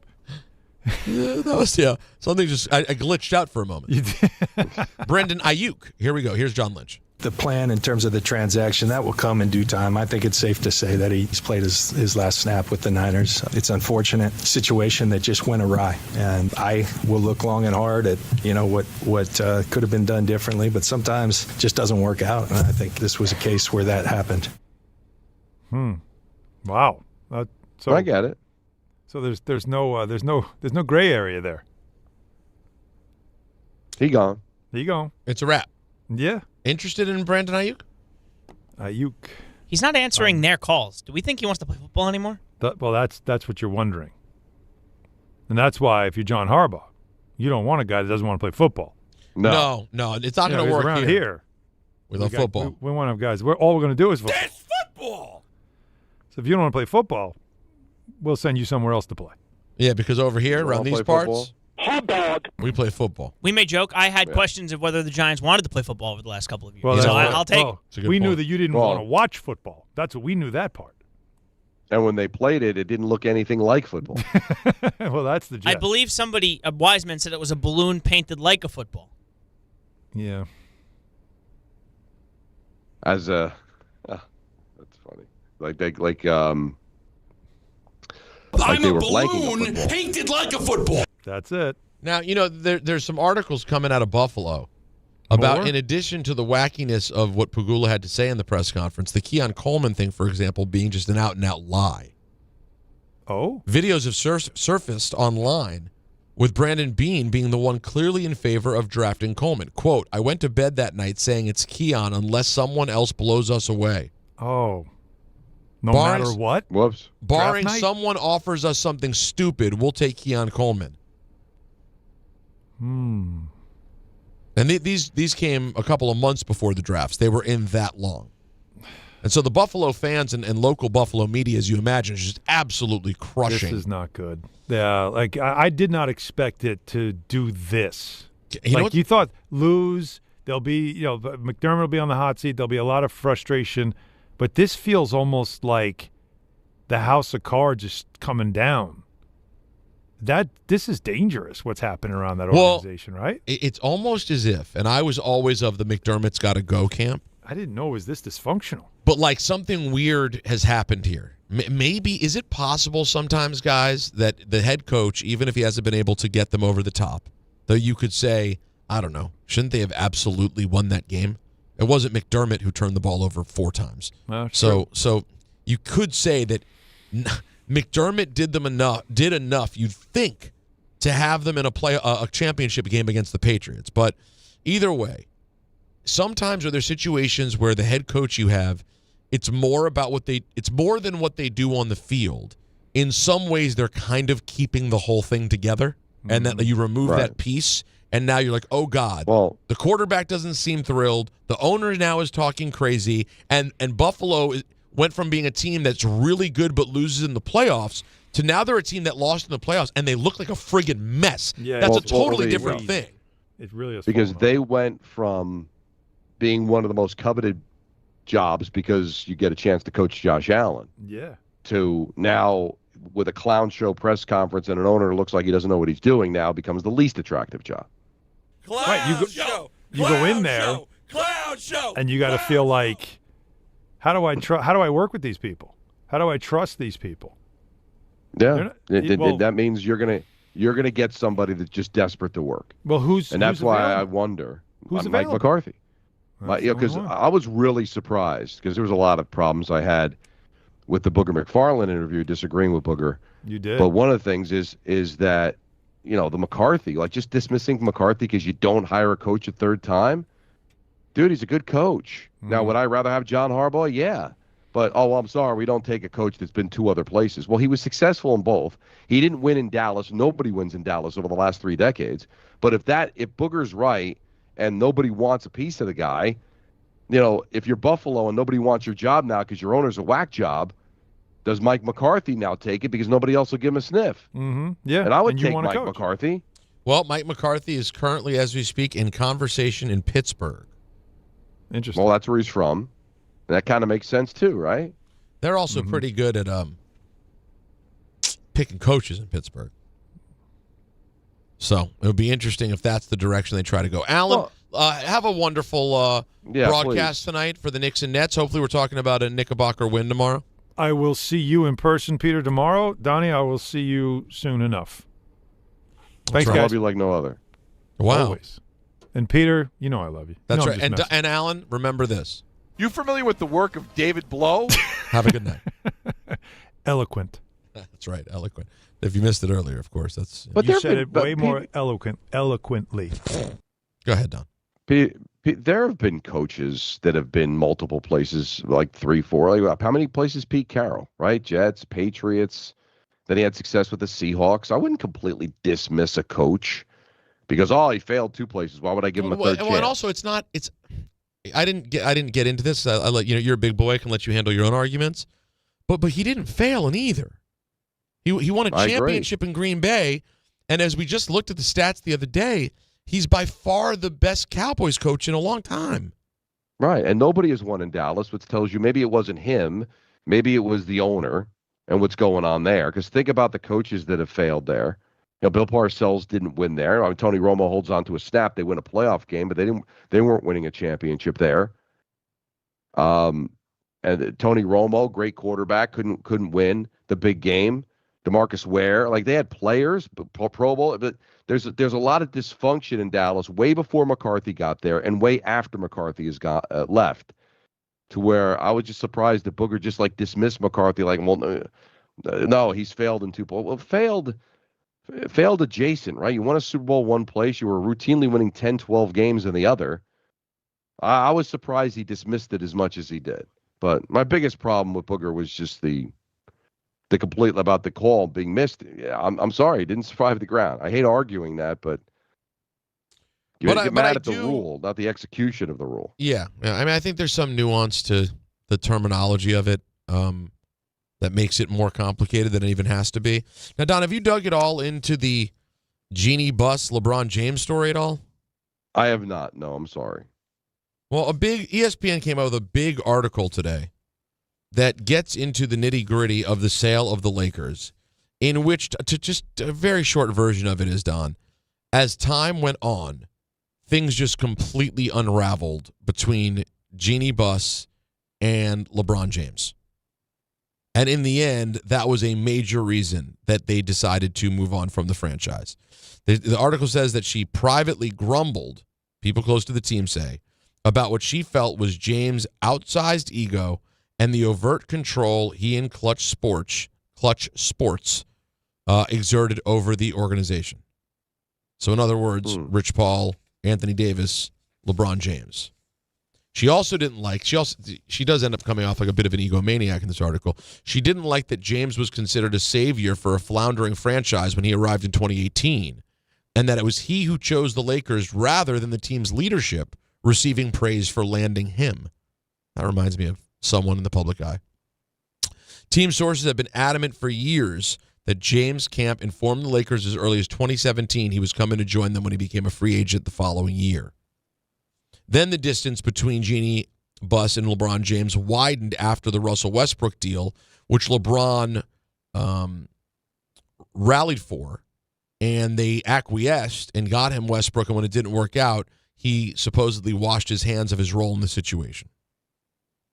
So ego. Yeah, it sounds like big egos. I think everybody knows, LeBron, in my opinion, seems like a great guy and also a big ego. Yes. Not surprisingly, right? I mean, you're talking about one of the 2 to 3 biggest names in the history of the sport. So it's not shocking information. But hey. Now they did win a play-in. Not a play-in. They won a mid-season tournament. No. And they did win a championship during the COVID. Yeah, there you go. But they also won the mid-season tournament too. Yeah, right? They won both. They won both. I just thought you were forgetting about the championship. But would you consider his time in LA a failure? No, I wouldn't consider it a failure. I mean, Would you say it didn't go as planned? Yes, I would say it didn't go as planned. And if you have one of the best players in the world, you have higher expectations. But when you look back at this eventually, and you see in it, a championship, continued relevance, I can't see it as a failure. Failure is strong, but I think not a failure, but you know what? We thought it would be disappointment, Don. How about disappointment? Yeah, I mean, you probably had expectations of the dynasty returning, right? Multiple championships, relevancy beyond what they've had. They've kind of been an also-ran for a while here. And you know what? I could be wrong about this. And I'm not saying I necessarily agree with it, Peter. I don't think COVID championships are going to age well. You might make the case they haven't aged already. Dodgers in 2020, the Laker, and that's probably unfair because you did win. Everybody was under the same circumstances. You won it. But historically, though, I think you'll always say COVID title. I think it will age better later, actually, than it does now. Interesting. Yeah, I think in 30 years, it'll age better than right now when we remember it and that it didn't feel legit. I think as time goes on and people stop talking about it, probably won't hit the same way. But that is an interesting thing to think about. That is ENN, by the way. It's brought to you by Ramsey Mazda. Get more for your money at Ramsey Mazda, like a new 2026 Mazda CX-50 or the Mazda CX-90. Choose wisely. Choose Ramsey Mazda. We've cleared the lines because we're bad people, but the lines are open to you. 1-800-919-3776. If you were on hold before and you want to get back in, now would be your time. Everything's on the table. Your sadness or happiness of the Cody Bellinger, 5 years, $162 million. The Mets trade to get, as I call him, Lou Bob. If you want to talk about the importance of the Knicks Nets tonight, the Knicks desperate for a win, or where the Jets may go in the draft or for a quarterback, all on the table. Matt, you want to talk about the winter storm that's on the horizon and scaring us a bit. It's all there for you. 1-800-919-3776. We're up till 7 o'clock. It's Don, Hahn, and Rosenberg. Do you have 3 ex-wives and your current trophy wife wants a life insurance policy 3 times the size of the policies you had to purchase for your previous mistakes? If so, you need to call Big Lou at Term Provider, 800-511-3535. Big Lou is intimately familiar with your problems, and if you're 50 or 60 years old and in reasonably good health, a $1 million policy should only cost about $100 to $200 per month. Big Lou may have a solution for your previous policies as well. You may even save enough money to lighten the load on your new $1 million policy. Remember, call Big Lou. He's like you, except he's only on number 2. Call Term Provider, 800-511-3535. That's 800-511-3535. For $1 million in term life insurance that you can live with, call Big Lou at 800-511-3535. This is a test of the emergency alert system.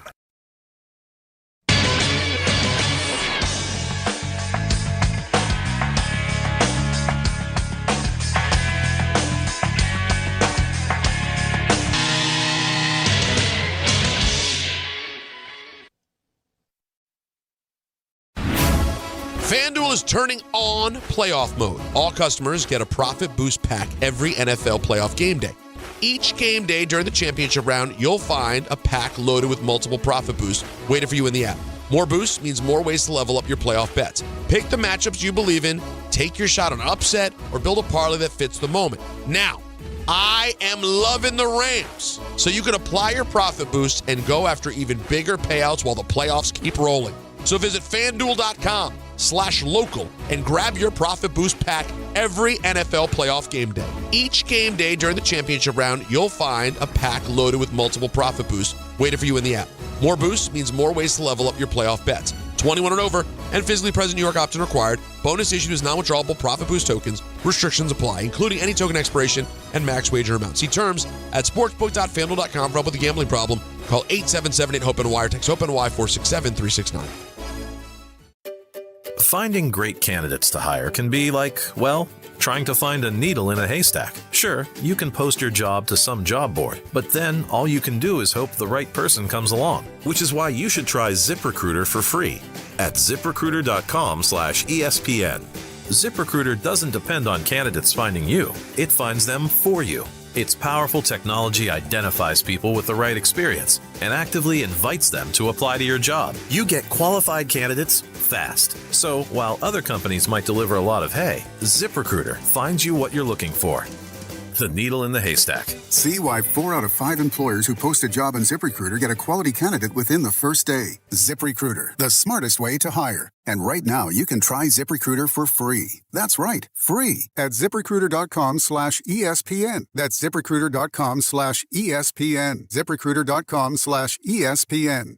ZipRecruiter. Hi, this is John D'Agostino from D'Agostino & Associates, the injury firm. I've talked about how a construction accident took my father's leg. The heavy prosthetic he wore looked nothing like the high-tech limbs we have today. It was crude wood and metal, held together by bolts that dug into his skin and left painful ulcers. But the thing I remember about my dad is how he never complained. He put on his prosthetic leg and he went to work. He coached my baseball teams, danced, sang karaoke, and even loved to travel. He may have limped, but he always held his head up high and he lived with dignity. At D'Agostino & Associates, I spent over 35 years building a law firm that helps accident victims and those in need of their Social Security disability benefits. We fight till our clients get the money and dignity they deserve. So call us today at 1-800-BITE-BACK. That's 1-800-248-3222. We have offices throughout New York and New Jersey. So don't tell me personal injuries aren't personal. I know what they can cost a family. I've been there, and I'll be there for you. D'Agostino Law. Bite back. Wesley Financial Group is not a law firm. Ask yourself this question. Is it really worth holding on to that timeshare that you know you need to get rid of? Here's the truth. The average maintenance fee just went up over 17%. That could have been 117%, and there's nothing you can do about it. When you buy a timeshare, you give them a blank check for annual maintenance and assessment fees. I'm Chuck McDowell, founder of Wesley Financial Group. For 15 years, I've helped over 50,000 families cancel their timeshare. Not sell it, not transfer it, cancel it. Did you buy a timeshare because they told you it was a great investment and your maintenance fees would never go up? That's a lie. Are you ready to get rid of your timeshare once and for all? Simply call us and I'll send you our timeshare exit kit that explains all your options for cancellation. Call Wesley now for your timeshare exit kit. 800-568-3344. 800-568-3344. 800-568-3344.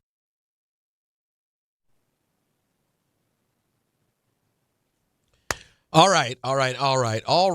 It's Don, Hahn, and Rosenberg, ESPN New York. DHRESPN at gmail.com. You want to send us a message? Yeah. You want to get in for, maybe you want to send someone to court and to talk to Judge LaGreca for Fraud Friday, or you just want to send us a message and say hello. It's all on the table for you if you want to reach out to us. But right now, Don, the rest of the way, it's Last Call Crew, 1-800-919-3776. Let's talk to the people. Let's start with Jimmy in Montclair. Hey, guys. How are you? Love the show, as always. Don, where do we go from here with the Devils? I mean, it's been a roller coaster year now with Hughes being out potentially for the season. Do you think they still go out and get a defenseman, maybe move Dougie, or what do we do from here? Well, it's interesting because, Dougie Hamilton's responded to that healthy scratch that he had a couple of weeks ago. He's got points in 6 straight games. They've won 4 of 5. A very winnable game coming up Friday against a team that's lost 11 straight games. I could almost spin the Hughes injury as a positive in the sense that Kovacevic now can play every day, be a little bit more stable on the blue line. I don't think they're going to be making any kind of deal to try to salvage the season. I think whatever they're going to do is probably going to be during the offseason, ride out what they have here.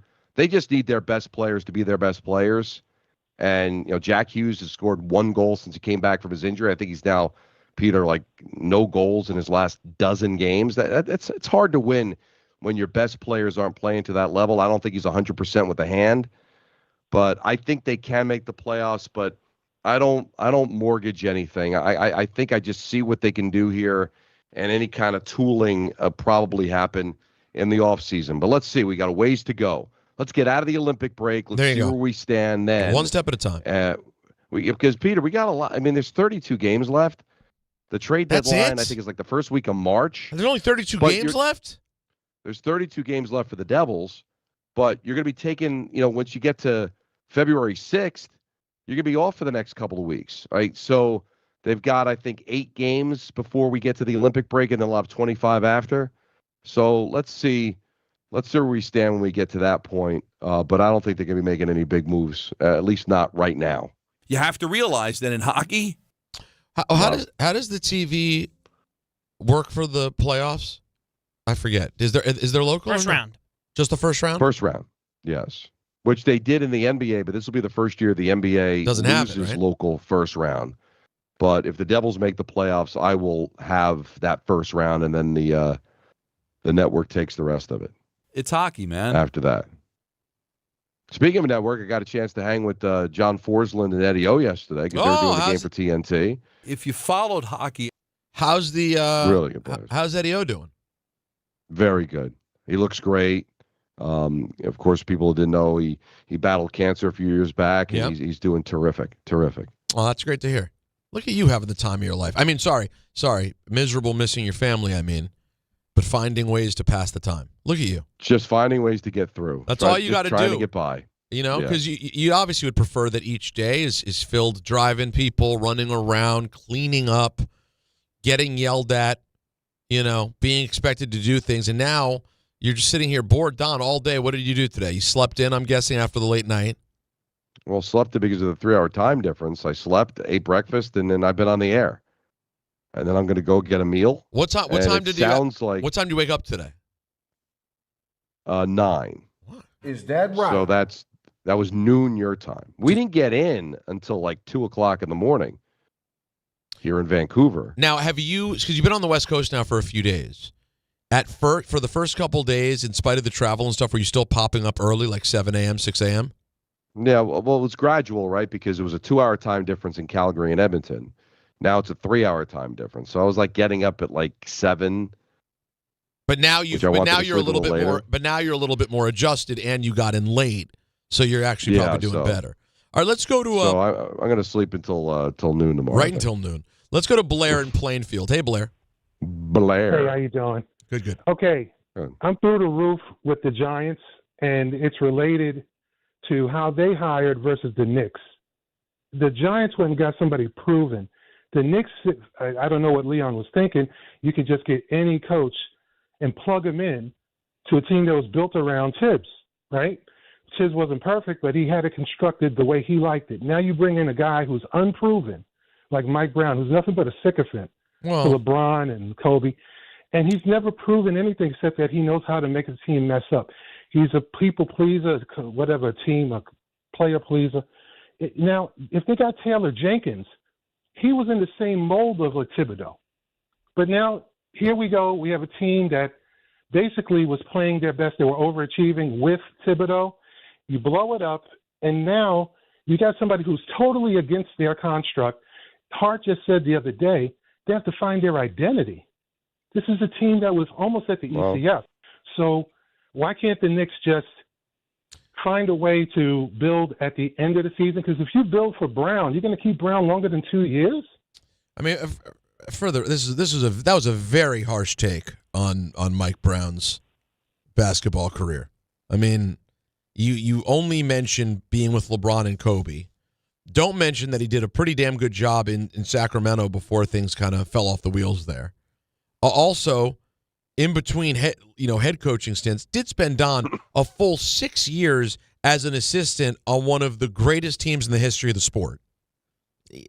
I think saying he's simply a sycophant to LeBron and Kobe is a really unfair description of Mike Brown's coaching career. It was very, very unfair. But I think what the caller misunderstands is this is what the players wanted. All right, the players did not want to continue to be coached by Tibbs. So they wanted to bring somebody in that probably was more of a player's coach. He calls it sycophant, but the better way of saying it, the more polite way of saying it, is a player's coach. This is what the players wanted. So when you hear Hart complain, when you hear Cat complain, I think they're being hypocritical because apparently this is what they wanted. They wanted change. So they went out and got the coach who was supposed to do it. And the idea that they were going to get another guy similar to Thibodeau, that doesn't make any sense. Well, then that's not being moving forward. I'm not saying that you had to listen to the players, but if you're listening to the players, you had to get the exact opposite. Now, if you wanted to get a more experienced coach, who would that be? Yeah, we'd all love Jeff Van Gundy. That wasn't going to happen. So who were they going to get? Now, he mentioned a guy, I forget the name that he mentioned, that's more like Thibodeau. Well, that's not what they were looking for because they didn't want They didn't want Thibodeau. So the fact that the players are complaining about it, to me, Peter, sounds hypocritical. Let's take another call here. Let's go to our good old Felicia in Mississippi. Hey, Felicia. Hello. Hey, guys. How's it going, guys? We're great. How are you? Are you Oh, good. you prepared for the storm? Yeah, that's what I was telling Anthony. So where I live in Mississippi, I'm about 30 minutes from Memphis, and we're predicted to get anywhere from 8 to 14 inches where I am of snow. And what's crazy is it's raining right now, and it's in the 40s. And then Saturday and Sunday, it's going to drop down to a low of 9 on Saturday night. So it's just like you were saying, we're going to have that ice, and we don't have plow trucks down here. We have one salt truck maybe. So it's going to be crazy here. We went and got gas for our generator just in case. Well, I was going to say, you guys are in a situation where, in addition to gas for the generator, you really have to get groceries. You have to actually be prepared to be stuck for a few days. Yep. But we're all good here. Everybody stay safe up there. And you said call about anything, and I just wanted to say hi. So that's it. And your Islanders have handled this road trip very well. You got to be excited. Yeah, our special teams has to do better. I know we're doing okay on the penalty kill, but we just can't score a power play goal to save our lives, it seems like. Well, you're still doing better than the other two locals, so at least you can take solace in that. You know, what I see from traveling around, Peter, we landed in a blizzard in Edmonton, and it was nothing because they're prepared for it. Yeah. They don't worry about that stuff. When you go to places like Mississippi where it never snows, getting a foot of snow when they don't have plows, they don't have the infrastructure to handle it, it can be devastating. And we're kind of in between, right, Peter? We can handle it, but there are certain levels where we can't handle it. And it sounds like we're going to be bordering on can we or can't we handle it, depending on what this forecast ends up being. Listen, if we end up getting a foot of snow, that's a problem. That's a major problem. 6 inches, to me, that's not that big of a deal. It's a pain, but we can handle that. But you start getting a foot or more, Peter, that's a problem. Yeah, no, that becomes a pain. And again, parts of the country like Felicia's in Mississippi and Texas throughout the South, the idea of a huge ice storm is really, really problematic. We have one more segment to talk to you about absolutely anything. If you've been trying to get in and talk to Don or myself, whatever the question, the comment, 1-800-919-3776. And my first question I have for you, Don, is if I were looking for a car and I wanted to drive somewhere, how would I do it? You know, that is a very, very good question. It's usually Mazda that is the place where I like to go because they've got so many reasons why people buy at Ramsey Mazda. It's their selection, it's their customer service, and it's their savings. Lease a new 2025 Mazda CX-50 2.5 S Select with all-wheel drive for $179 for 33 months. Start shopping now at RamseyMazda.com. Choose wisely. Choose Ramsey Mazda. Call 833-853-2970 for lease details. VIN SN379853, MSRP $33,425, zero security deposit, APR at $14.27 per month per $1,000 financed, ends 2/2/26. Your calls to close it out, 1-800-919-3776. It is Don Hahn and Rosenberg until Knicks basketball at the top of the hour right here on ESPN New York. Good Karma Brands is proud to be an equal opportunity employer, providing equal employment, development, and advancement opportunities to all teammates and applicants. To learn more about careers with us, please send an email to talentacquisition@goodkarmabrands.com. That's talentacquisition@goodkarmabrands.com.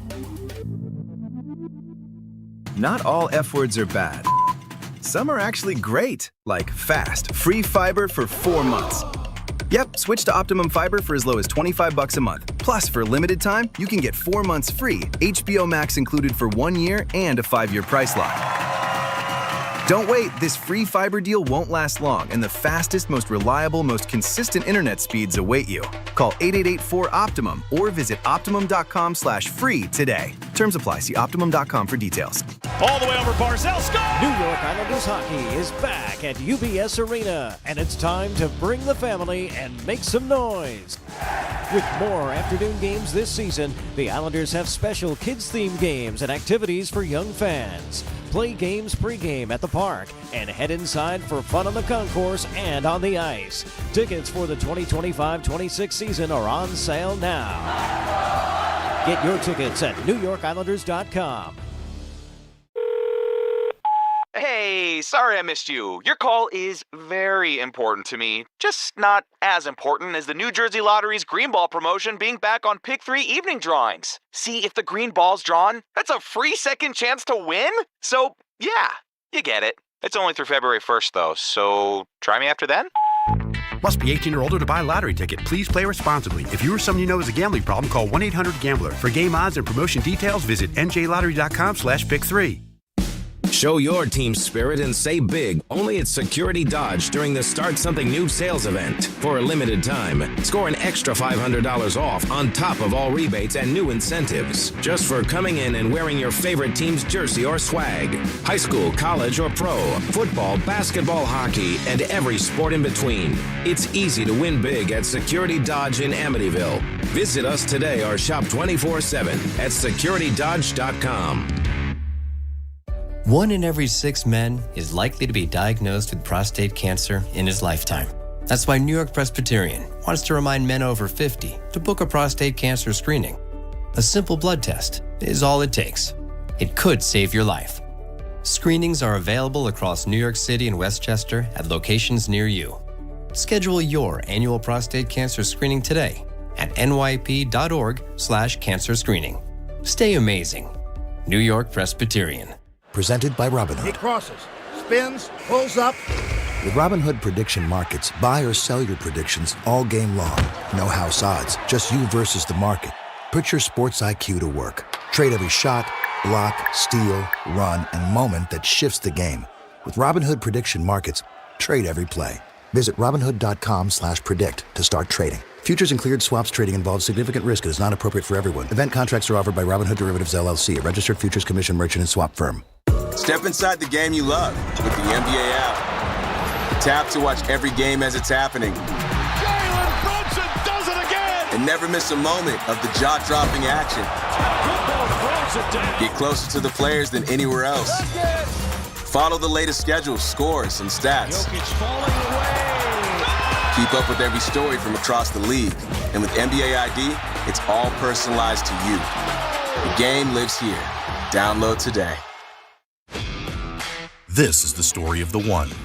As the purchasing manager at a manufacturing plant, she knows the only thing more important than having the right safety gear is having it there when you need it. That's why she partners with Grainger for auto reordering, so her team members can count on her to have cut-resistant gloves on hand, and each shift can run safely and efficiently. Call 1-800-GRAINGER, click Grainger.com, or just stop by.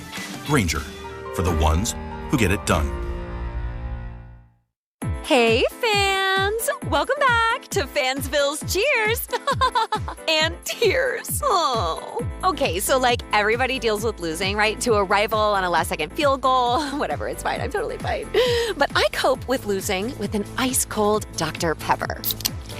Those 23 flavors are like so delicious.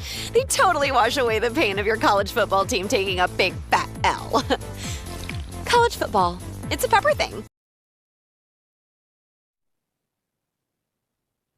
All right, game time. Brought to you by Tullamore Dew Irish Whiskey, because when it's game time, it's time. Knicks trying to get back on track against the Nets. Coverage immediately following us on 880 at 7 o'clock. Islanders, Felicia's Islanders, are in Seattle, taking on the Kraken at 9:30. Big week in Seattle. Got Don LaGreca in town. Got a playoff game. You got the Kraken and the Isles. Tullamore Dew, the original triple distilled, triple blended, and triple cast matured Irish whiskey. Be sure to grab a Tullamore Dew or try the new Tullamore Dew Honey during today's action. Glasses up to enjoying Tullamore Dew responsibly. Let's get to everybody. Let's start with Paul in the car. Hey, Paul. Hello, gentlemen. How are you? Good. How are you? All righty. Don, hockey suggestion for you. Wanted to get your thoughts. I mean, back in the day, before overtime, every NHL game was worth 2 points. You win, you get 2 points. If it was a tie, each team split a point. Now every game starts as a 2-point game. Game is a tie. All of a sudden, there's a third point just shows up. What I thought would be more equitable and make the games more equal is if each game was worth 3 points. You win in regulation, you get 3. You win in overtime, you get 2.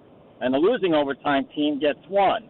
Just seems it would make things a little more even throughout the course of the season and reward teams, the better teams, who've excelled during regulation or at least an overtime win than the way they do it now. So I wanted to get your thoughts on that.